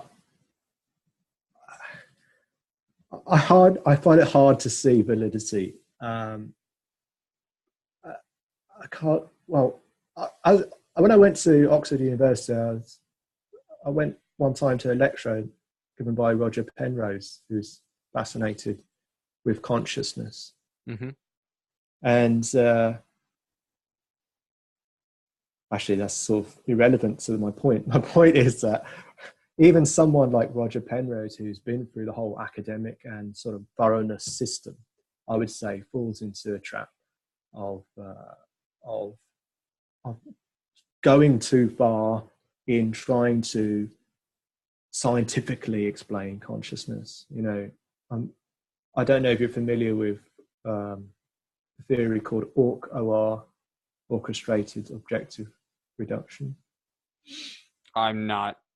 Well, there's okay. It's basically a combination of theory which says that we have quantum computer in our brain caused by microtubules attached to our neurons, and it's being propagated by Roger Penrose, who has written a lot in popular science about how AI is not possible, at least not without changing the way machines work. And someone called Stuart Hameroff, and who is an anaesthetist, an academic anaesthetist. Okay. And they are both academics. They're both supposedly, undergoing peer review, blah, blah, blah. All the sort of scientific credentials are there. But the outcome of what I can see they've produced is still pseudoscience to me. And it's regarded by a lot of other people within science as pseudoscience. Okay. And clearly many neurologists view it that way. But they're sticking to their guns, and you can, go on the YouTube and watch a video of Roger Penrose and Stuart Hameroff, especially, talking some weird and wonderful things. So I don't think scientists, maybe the scientific method, but certainly scientists are not opposed to overreaching, objectivity and self-questioning to sort of put a fanciful idea out there. Because again, like everyone else, you're looking at, this is my way of getting attention, my way of, building something, a legacy for myself. And it may be that I'm wrong, but I'm a gambler, so I'm going to just overreach it. And that's where I feel like the validity, any validity that there might be to their subject of inquiry becomes invalidated. But I mean, as pseudoscientific as it is, I find that line of logic being a much more logical or reasonable explanation for why we're able to, and very, very predictably inclined to have spiritual inquiry or to feel spiritual at all. Most civilizations have religion. In fact, as far as I'm aware, every single major civilization throughout history developed with a religion of some kind. It can't all be, there has to be some kind of cause, whether or not it is the fact that there is or is not a purpose to all of this, or an architect for all of this, is irrelevant. The fact is that we all, as individuals, subjectively ponder this thing and come to our own conclusions based on, all the variables, all the blips. So I feel like there really might be some commonality, some sort of formula that explains all of this. Again, I'm not saying it's a god. I'm sure as hell I'm not saying that there's a creator that answers prayers or intervenes or cares, when you masturbate or who you have sex with and in what position. But why are we all thinking about this, and how do you think humans of the future, given the technology we'll have and given what we'll understand about the universe, will be handling this question? Well, I think I've kind of answered that slightly already, in the sense that I think people will and continue to piece together their own view of life based on information that they acquire through various sources, and the wider that they the wider they can source that information, then essentially this will allow people to, build their own point of view. So I see it very much like a melting pot. Like the new age it's not just one thing, it's millions of different things, and not everyone believes it all. And it's a very sort of negative sort of umbrella term that I think it's not always should be negative, but it's exactly like that. I think this will continue. I think this creativity, this collage type of creativity will continue, in the sense that people will cut out different bits and stick them together in different ways. And they're able to do this by and large because of the information sources that we have now at our disposal. You can type anything you like into Google and find some information about it. And with new people creating all sorts of new ideas all the time, that's only going to get more and more and more. Now, I do think that certain trends will emerge. Well, I'm thinking that pantheism will emerge as a new type of theism, because it's sort of acceptable to theists and atheists, in the sense that, we know that the universe is conscious because I'm conscious and I'm part of the universe. So you can take it to that level, and you can go, okay, well, that means that, if this universe is conscious, then it's kind of like a higher consciousness, because it's got all these other consciousness like me and you and everyone listening to this, and everyone else nearby and on the planet, not to mention all aliens and animals and things like that, all contributing to it. Now, you can take that idea one step further, in the sense that if we, for somehow, were able to get rid of all these consciousnesses, which we know exist as part of the universe, would the universe itself still retain consciousness, right? Its consciousness? And I think that it's, we don't really know. The theist side of things would argue yes. The sort of atheist side of things would argue no. But still, at the end of the day, you can both come together and say, well, actually, it doesn't really matter, because that's just a sort of theoretical. That's never going to happen. There's always going to be someone here to experience the universe, and if there isn't, then we don't need to worry about it anymore. Right. Yeah, exactly. Kind of irrelevant. There to experience the outcome. Yeah. So, but I think it does make a slight difference in the way you view these two things. So, on the one hand, you could argue that I am partaking in this deity. My communications with you and your communication with me, and our interaction is part of this formation of this sort of pantheist deity. Because when you think about it, all these individual consciousnesses, wouldn't really be enough to create a sort of whole conscious. Right. Like neurons, in a network, these things have to interact. And so you could argue that, on the sort of atheist side of pantheism, that culture is the deity.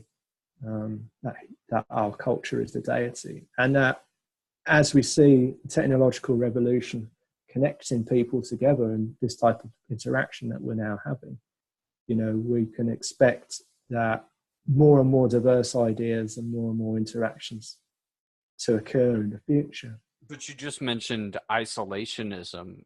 Yeah, I did. Yeah, ago. So I did. Do you maybe see the spiritual? I don't want to use the word religious anymore. I feel like we've collectively outgrown that. Would you say that the spiritual uniqueness of each individual is going to lead to an isolationism spiritually, instead of a pantheism. I Yeah, it could be. Yeah. In the sense that Let's just view a network, okay? Mhm. We've got a network. It happens to be a network of people, but we've got a network. Now, people who feel isolated are going to be the ones consuming opinions that are put out there by the artists. So people who just, for example, on the YouTube, get up in front of the camera and start talking. Not like we're doing now, because we're interacting. So it just happens to be that we filmed it and put it on YouTube. But there are plenty of people that just sit there and talk at the camera. Now, like chat but those forums. yeah, sorry. But those are the artists, the people that just plonk stuff out there for people to consume. Oh, The consumers, yeah. And so we've got artists, consumers, but then there's in the middle, there's these interactors. And it's all part of a spectrum of interaction. It's all part of a network spectrum. Now you have these, in a network, you do have certain points of the network becoming much more outputting than they care about input. Okay, and certain other parts of the network care a lot more about input than they care about output. And then there's various points in the network where there's those two things have balance. Now, I would say probably if you want the kind of evolution of the future in which humans are optimal, you want the balance. You want an interaction. You don't want people disseminating information and people consuming it. The people consuming it are going to feel lonely, and the people disseminating it are just going to have massive egos. Yeah, no, I can see the problem that would come from that, but in the sense of unique spirituality, historically and evolutionarily has been a evolutionary tool in the same way that money and governments have, and in a sense that certain people group together and they establish norms and values that everybody agrees upon, and that contributes to the general solidarity and stability and unification of a group of people or a culture. And obviously there's been a spectrum of norms and values, like you just mentioned, levels of interaction being on a spectrum. But in the future, if there's so much uniqueness in definitions, like you mentioned, we're interacting together, but why are we interacting together versus why are those individual artists putting forth their message, and why are those individual consumers consuming that specific message? What is the unification factor? And I would say that that's where the importance of the spirituality aspect comes in, because if you got this wide, it it goes even farther than a spectrum, because if every single individual has his own definition, then the spectrum becomes not a spectrum, but a more like a dust cloud of isolationism, and there's no unification. And so spirituality in its essence, I guess, loses its value, doesn't it? Yes, but there's different types of spirituality. So the definition that's being lost of the type of spirituality that you're talking about is the conceptual worldview type of spirituality. Like, I believe X. I go and find people who also believe X, and we all believe X together. You know that, and it makes us stronger and safer and happier. Solidarity. Yeah. Okay, so that's going to go out the window, but but there's a new type of. There could be a new type of spirituality, which is I am proud to relate to another person, and I see my place as a communicator. So it's not that I believe in X and I want to make you believe X. It's more like I want to have an interaction with another person that will inevitably develop both people, because we are having an interaction at such a level of our being that we're getting down to some of the fundamental core ideas about who we think we are. Now, it's not that I'm trying to convince you of something, but maybe I'm just pushing against something that's at quite a fundamental level.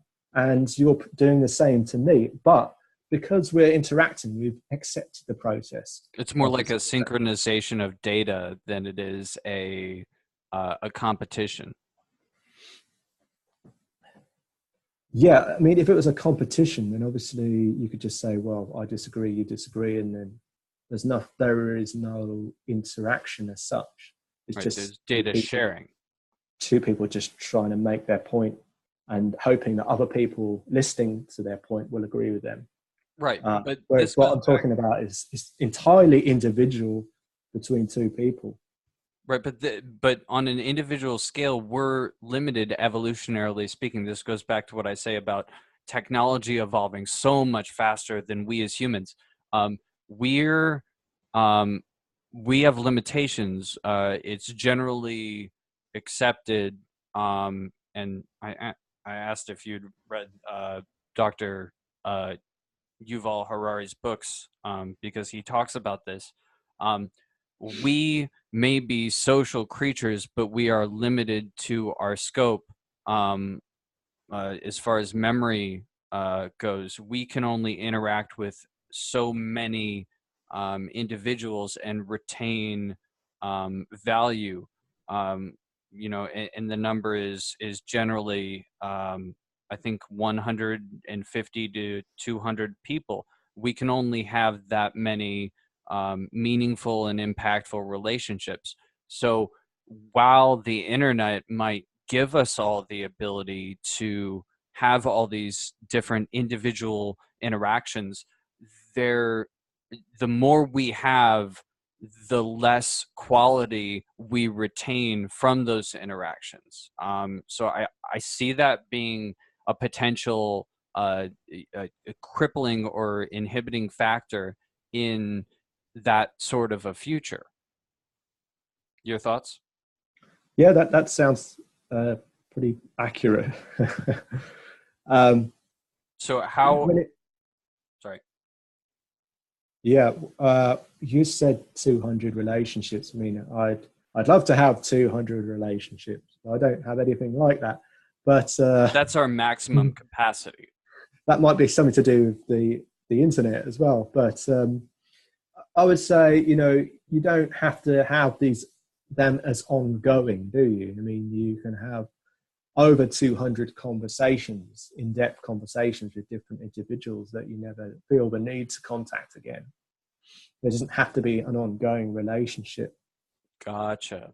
See, the number 150 to 200 comes from the average size of communities before cities were invented, and the average size of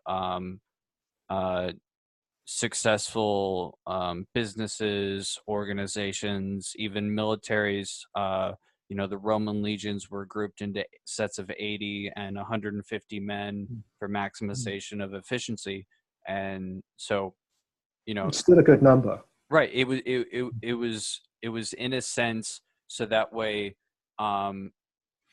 we weren't exuding our maximized capability of retention for detail for individual humans. But you're saying that there's not going to be a need for that in the future, because the necessity of relationship retention isn't going to be as valuable as the maximization of expanding your information pool, as it were, between other individuals.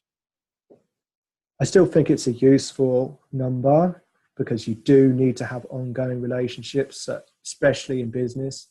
Mm-hmm. But in terms of what interactions can we expect to see via communications networks, the internet? No, it doesn't have to be that kind of limit to it.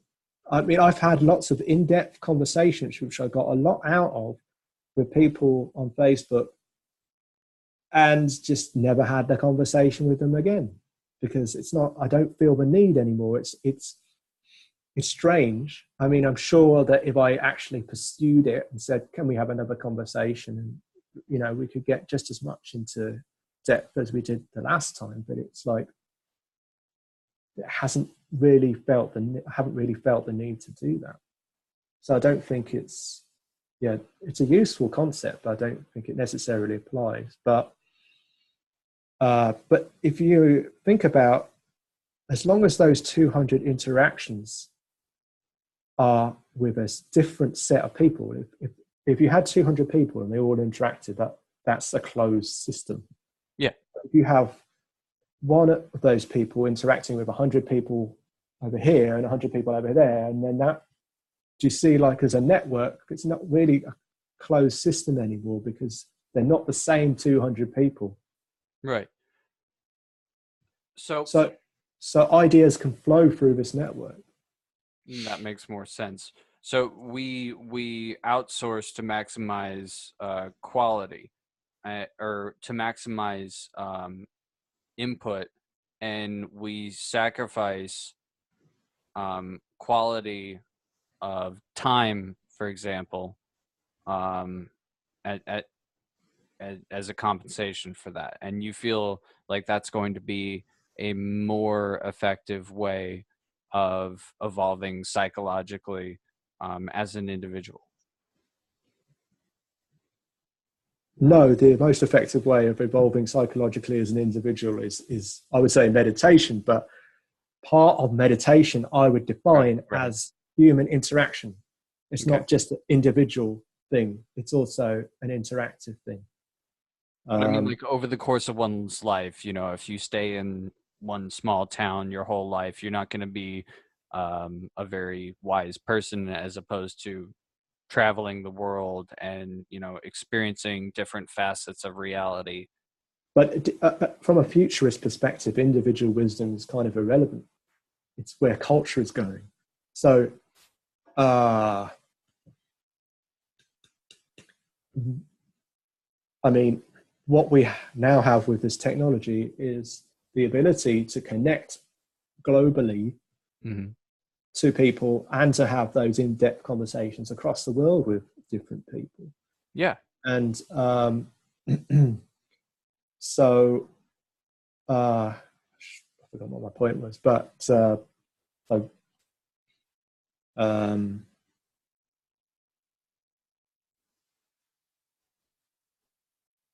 yeah, my mind's gone blank. Sorry, Forrest. No, it's okay. We getting late. we kind of went really, really deep there. That's the one drawback to such an organic conversation. We bounced around so many topics. We can move forward a little bit more if you want. We've covered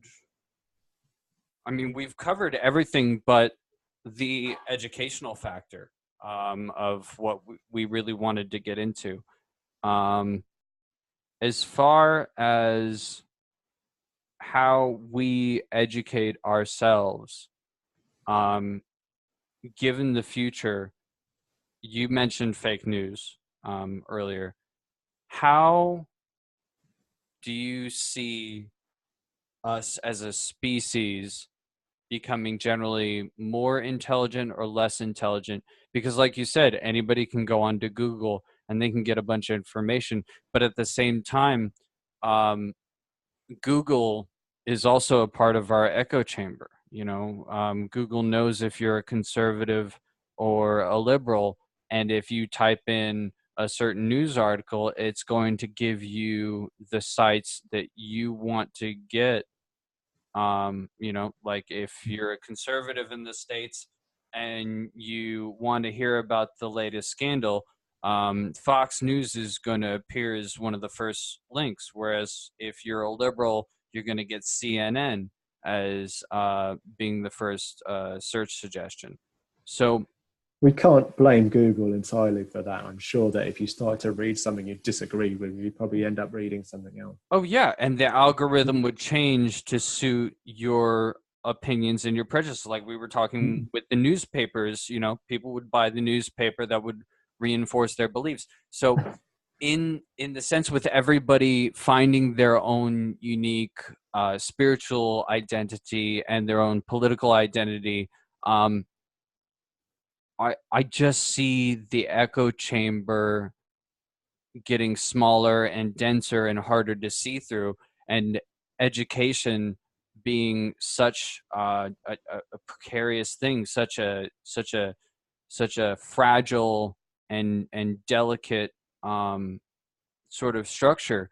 If we start, you know, if everybody in a nation started homeschooling their children because the internet was so great and you could get everything you needed to know off the internet, we would very quickly have a society of antisocial, you know, uh, technologically savvy maybe, but very, very, in my opinion, I'm just predicting here, closed-minded, sort of confrontational um, beings, and you wouldn't have a healthy society at all because of that. Yeah. So how is the future of us finding this uniqueness and finding this individual identity going to affect the stability of societies in general? Well, it's going to destabilize them, I think. So how are we gonna make it, Martin? What are we gonna do? Well, I just think that you'll see a more chaotic world in the future, and you know, but we have weapons of mass destruction, so that's, yeah. I mean, that's not gonna work out. No, well, it might not. I mean, there's no guarantee. You know, I think growing up inside this information frontier, this wild west of information. That's a really good analogy. Okay, I'm sure I stole it from somewhere. Just don't know where. You, I guess, start to become very questioning, in the sense that maybe you don't accept things as easily. Like, because when I was growing up, you know, there weren't that many news sources, and it was not apparent that there was maybe, 200 perspectives on truth or whatever. It was more a case of authoritarian truth being truth, and it wasn't as obvious that you needed to question it. I mean, obviously people did, but it wasn't as obvious. I just think now we're being pummeled. If you grow up in this kind of thing, you're being pummeled by different ideas all the time. And yes, you can just pick on one and Google it and read about it and make it into your personality. But you must surely still be aware that of the myriad of people who would likely disagree with your perspective. Yeah. And so I think it may be that kind of would lend itself to the idea that you realize maybe you're just one of these weird people that don't believe the things that so you imagine, like, I have my echo chamber and everyone outside it is just wrong. At some point you're going to realize, what if I'm outside someone else's echo chamber and they're going to view me as just being wrong? And so you start to think, now maybe I need to question things. Well, I would disagree with that last point. There are a lot of sociologists that say that when people are confronted with contradictions to their reality, what they'll do is they'll double down on their beliefs Mm. when faced with evidence that they're wrong. They will, Yeah. they'll be more argumentative, and they will Yeah. retreat further back into their own ignorance. So, Yeah. I mean, Yeah, it's I agree with for that. you Yeah. and I to say, like, you know, if I see myself being inside of an echo chamber, I'm gonna I'm gonna do my best to smash through it and break out of it. But not everybody's gonna be like that, and it would be even safer to say that the larger portion of the population isn't going to be like that. Yeah. Yeah. Totally.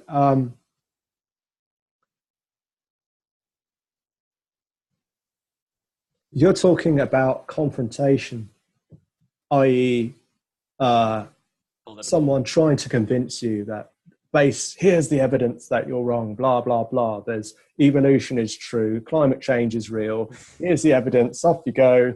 Right. You know, you just need to read it and now we're convinced. I don't see that. I can see, like, from what you're talking about, that's obviously people will double down because basically people don't like being controlled. They don't like being told what to do.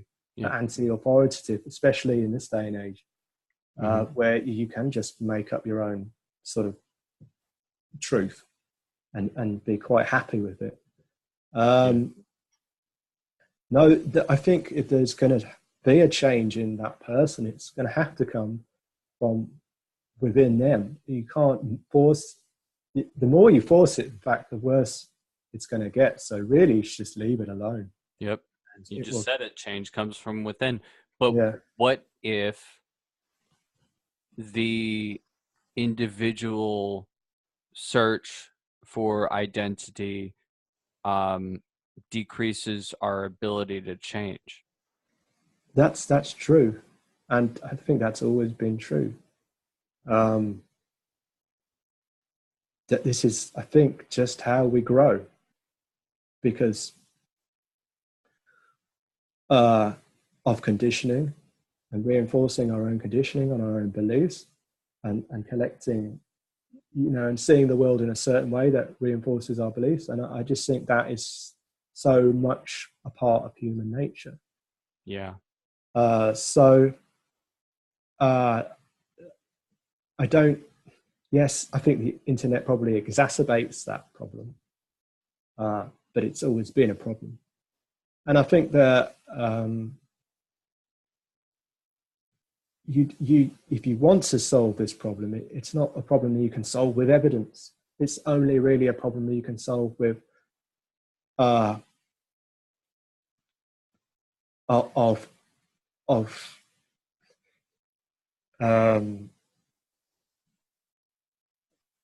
you know, there's this phrase, teaching people how to think. Does that mean teaching them what to think? No, it means teaching them Critical thinking, critical thinking, logic, reasoning. Yeah. So, and if we can take that, and instead of using it to justify what we already believe, use it to question what we believe, that's all we need. It's just a very simple reversal of either using it as a weapon or using it as a development tool. You know, you can flip it very easily. But that isn't encouraged in society today. I mean, even children, you know, they've got 50,000 whys for their parents, and their parents always have the one because, and that's it, you know. But children are definitely sort of programmed to be like that. I mean, that's right. But we as a society crush that out of them, and so the process for, you know, the idea of question everything, you know, even with government. No, I didn't mean that. I didn't mean that we crush it out of them. What I meant was they actually want us to tell them how things are. You know, right. No. I'm saying, I'm not saying that you're saying that. I'm saying that I'm agreeing with what you're saying about people and children having inherently that constant striving for questioning and for curiosity, but we as a society don't reinforce that because parents want control over their children, and then they want their children to not, be punished by society. So they want their children to be programmed to operate within the social norms or limitations and to not question authority. So that way they don't get punished by said authority. So, they're told when asked why this, why that, why that, it's just because, or it's just because I said so, don't do it, and then when you grow up, it's obey the law, or you're going to get punished. So I don't see a lot of societal reinforcement of constant skepticism or constant curiosity or constant questioning. And so I'm having a whole lot of trouble seeing how that's going to come about in the future. Right, first of all, children want you to tell them how things are. That's their survival mechanism, one of their survival mechanisms. If they ask a question, you give them an answer, they're happy. They might think about it and come back with another question, but that's kind of what they're programmed to do. It's a constant program inquiry. Well, no, it's not a constant progress of inquiry, because they don't go back over the things that they decided in the past until much later on. That kind of happens like when you come into adulthood. Maybe you start to question the things that you learned as a child. But as a young child, they don't. They accept. They're much more readily accepting than adults are.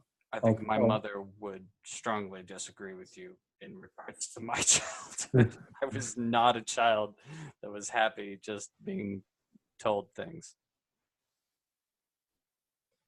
Then if you were asked a question and you got a satisfactory answer, would you keep on asking the same question? No, but that's the thing. I was never satisfied with the answer. Okay, so it just means that parents need to be more creative. But the fact of the matter is children want a satisfactory answer. They want an answer. Now, it could be that they only think it's satisfactory. It's not really satisfactory. You're just giving them enough to get them by on to the next stage of their development or whatever. I'm not suggesting at all that you have like here's your, religious education and that's it. What I'm suggesting simply is that kids want to have answers to questions which are satisfactory to them. But once they've got those answers, that's it. It's almost like I've done that. I'm moving on to the next thing now in my line of inquiry. I'm going to have more questions, but they're kind of going to be based off that conclusion which you told me before. You just keep that going across the whole course of your childhood. You've got basically indoctrination from your parents, no matter how open-minded they happen to be. And that's how when you think about it, how they should behave if they want to survive. They need to fit into a culture. We're social species, so we need to think about fitting into a culture of the people around us. We don't want to be standing out too much and rocking the boat all the time. It could not be. It could be harmful to our survival. So in that general, in that sense, we have our societal norms and our cultural norms and the beliefs that all of that is comprised of based on everybody's individual beliefs. But if you have sort of an individual isolate branching out and unique definition, if everybody's got their own definitions, then the societal definition becomes inconsistent, and then the aspect of survival that comes with practicing societal norms goes straight out the window, doesn't it? Yeah. I mean, that's what happens when you get past the sort of childhood phase. You start to question your things that you learn as you grew up. That's the teens. You start to question the authority of your parents. So, so that does happen too. I I think it's incorrect to try and look at it from an individualistic perspective of how, you know, an individual is going to be, it's going to be moving forward. You have to look at this from a cultural perspective. How is culture going to change? Well, How but it all is changes based on the individuals, and that's actually what I'm trying to get at. Is I'm trying to say that um, everybody's going to form their own echo chamber with technology, and they're going to have their own information base, and it's just going to be reinforced because, like we were saying earlier, technology dehumanizes us a lot, and it limits our social interaction. So if we're turning more towards technology and less of our cultural interaction as individuals, as humans, then I feel like those unifiers, those cultural trends are going to deteriorate because nobody will be able to agree on a general trend because everybody's going to have their own unique definitions, and yeah, then the yeah. the safety or the societal stability that comes with everybody believing the same thing or following the same trends is totally going to disappear.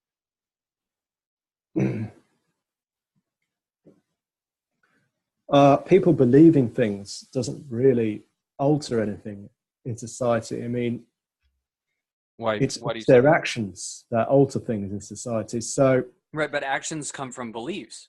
yeah, I realize that. What I'm trying to say is that um, your point about destabilization is correct, but I don't know how far we can push this. You know, Okay. where will there reach a point where no one really cares about politics, and the whole system is just corrupt, and we just want to be left alone, and we get our bare minimum, news feed from the internet, we have our friends, and we have the certain basic freedoms that we like to have that are sort of pleasurable to us, but are not sort of ideal in society, in the sense that we don't have that much control over our governments, and we don't have that much control over our lifestyles. Yeah, and we just got our basic sort of, pleasure, principle, friendships, and sort of we're kind of left to our own devices, but we still have to go to work, we still have to earn money, and we still have to fit into society. So those are our actions. Yeah. So you make that distinct separation between one's cultural life and one's personality or one's moral or belief system.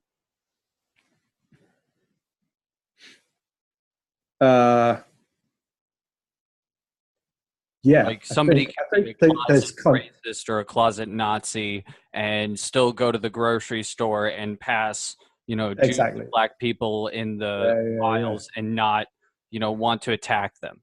Yeah, exactly. So Okay. there is conformity to the level of conformity that we need to exist. Beyond that, what we don't have to be conforming in any way. We can hold all sorts of weird and wonderful views and type them, on the internet if we like, as a anonymous kind of character, As like an outlet. But, yeah, exactly. It's a sort of it's kind of horrible when you think about it, in the sense that It creates a duality. It does. So I feel even more disconnected from the people around me and, say, the place that I work. Exactly. Yeah.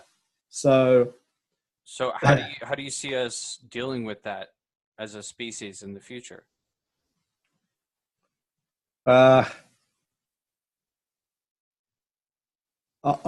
just think that it's going to carry on, and we're going to see more conformity for the sake of conformity and survival, and that all these big ideas are going to be very much ideals, and perhaps people will occasionally act on those ideals, maybe when they go to the ballot office, go to vote and when they voice their opinions online, because obviously the politicians are all watching us online, trying to get popular. Right. The best thing we can do is just put as many opinions as we can out there, and then somehow the information sphere will manipulate them into winning the popular vote, and then they'll enact maybe some of those policies. So it's not as straightforward. In the same way that it's always done throughout history, in a slow progression based on updated information. Yeah. Okay. So basically nothing's going to change generally, but there will be a lot more chaos and turbulence, but it will still all follow the general trend. I don't think you can say there's chaos and turbulence in a physical sense, or variety rather. I just think that lots of people will have lots of different opinions, and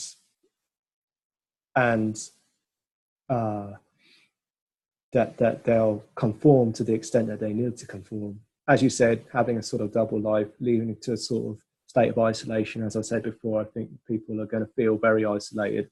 There's going to be an increased amount of depression because of that. People feeling like they can't connect to other people. And then I hope that human nature will sort of kick in, and because you feel isolated, you start to think, fuck this is bullshit. I feel isolated all the time. I can't connect to anyone. I'm not getting what I need as a human being, which is to be part of some sort of bonded relationship with someone where you can intimately share details. To feel belonged.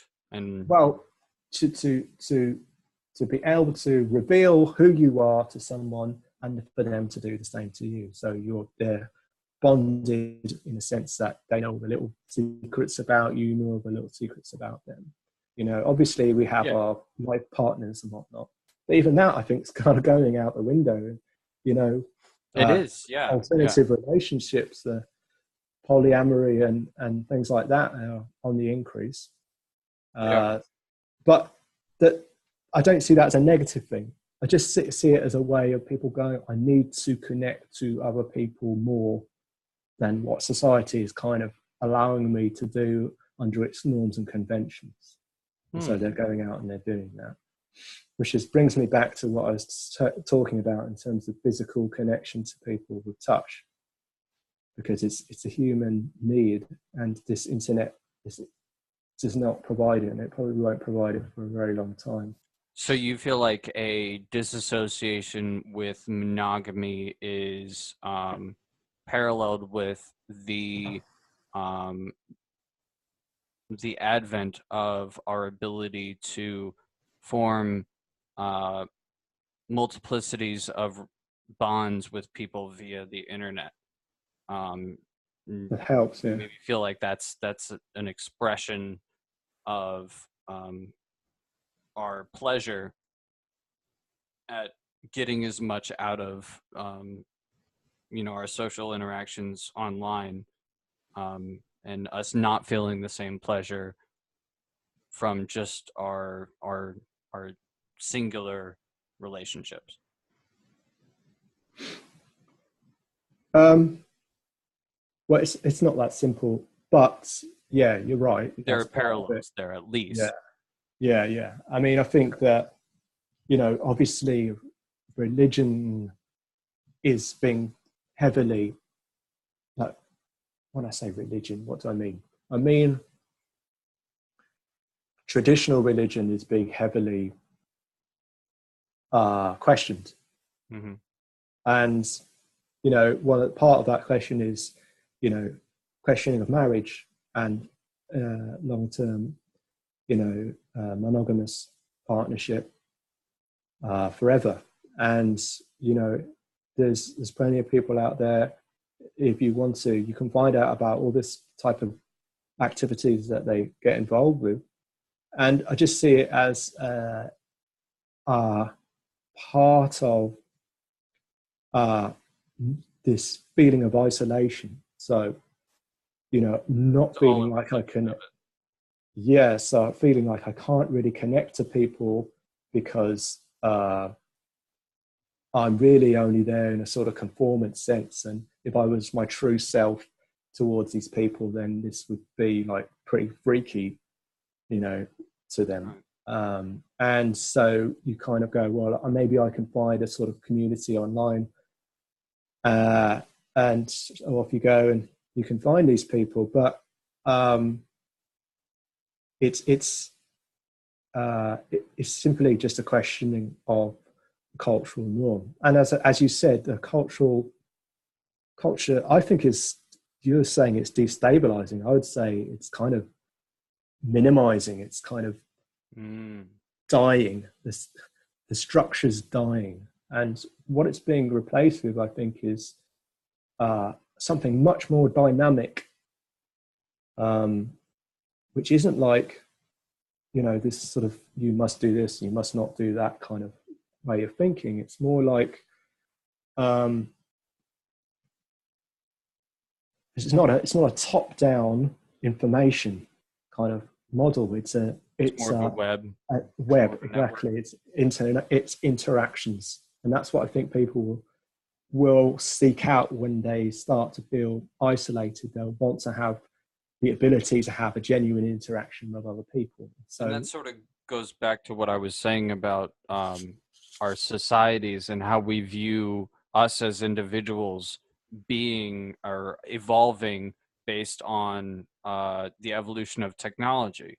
I mean, I don't really see us starting to do that until the advent of the internet, and until we had these sorts of opportunities available to us.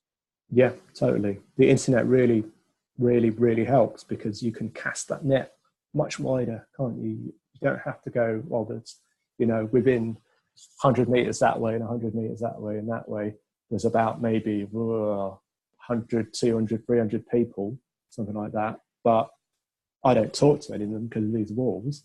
Right. But I can now cast my net across the entire UK, find exactly sort of what I'm looking for, who's someone's going to be compatible with me, and many of those people, why not just, you know, why have one when you can have many?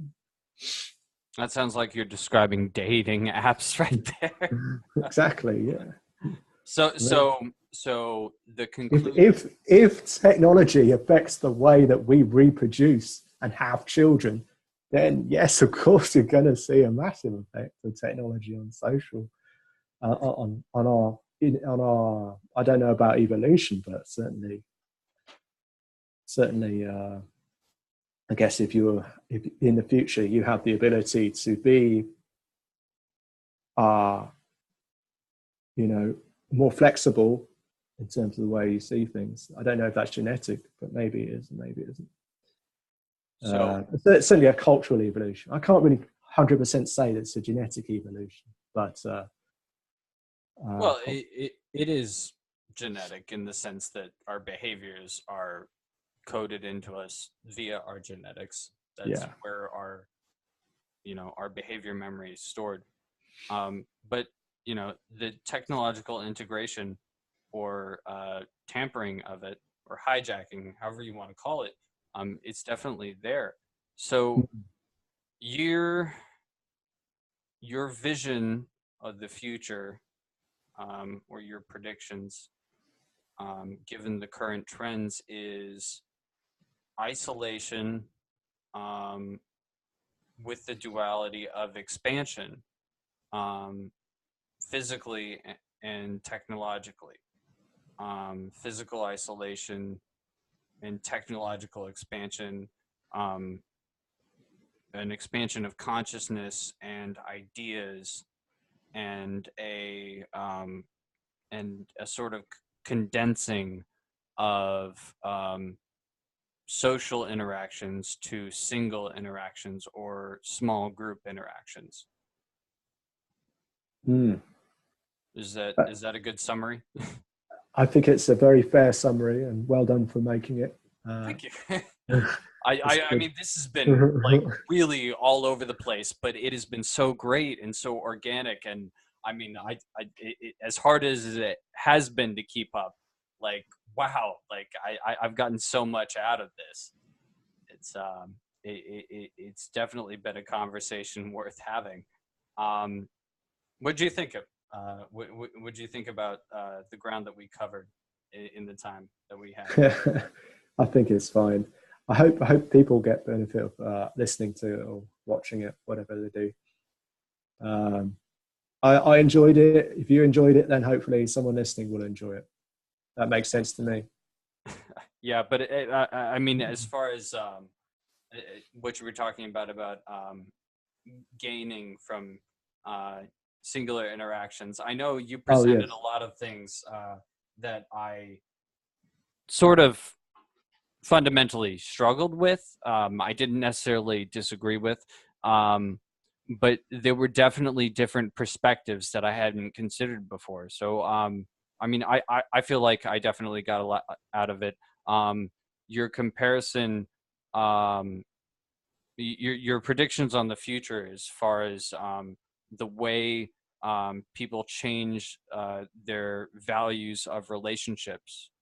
That's something that I had never considered before, and it's something I'm going to have to reflect on, and it's definitely opinion changing there. Well, I often have these types of conversations and I never really know what I got out of it, but because it's more of a subconscious process for me, I would say I'm very much kind of in the moment of talking about something, and then I usually can't remember what was said, but I'm sure when I actually go back and watch this, or I don't know, this is going to be on the YouTube, right? Yeah. It's when I go back episode. when I go back and watch this, then then I'm sure I'll have some more thoughts, and that's usually the time when I start to realize, yeah, that a particular interaction's changed me, when I can just go back and think about things in even greater detail than what was actually spoken about before. Yeah, reflection usually has a good way of refining or fermenting things that are floating around. Yeah. All right. Well. Sorry, I was just going to say, it's just usually much more of a subconscious. I'm not so much aware of it. More of a subconscious process. Okay. Well, that makes sense. That definitely makes sense given your career, given your opinions and your spiritual processes. I must say, I definitely have gotten a lot out of this, and this is one episode, but I definitely feel like I would be interested in having you on for another episode, maybe on the Convince Me segment or the Alter Ego segment, and we can get your opinions on a couple more topics. Martin, it has been absolutely great. Ladies and gentlemen, this has been Martin Clewitt on the very first episode of Futurist Forum. Martin, thank you again very, very much for your contribution. It has been an absolute pleasure chatting with you. Thank you. All right. I enjoyed it. Thank you very much, fellow prospectors. You guys have a great rest of your evening, and we'll see you on the next episode. Thanks.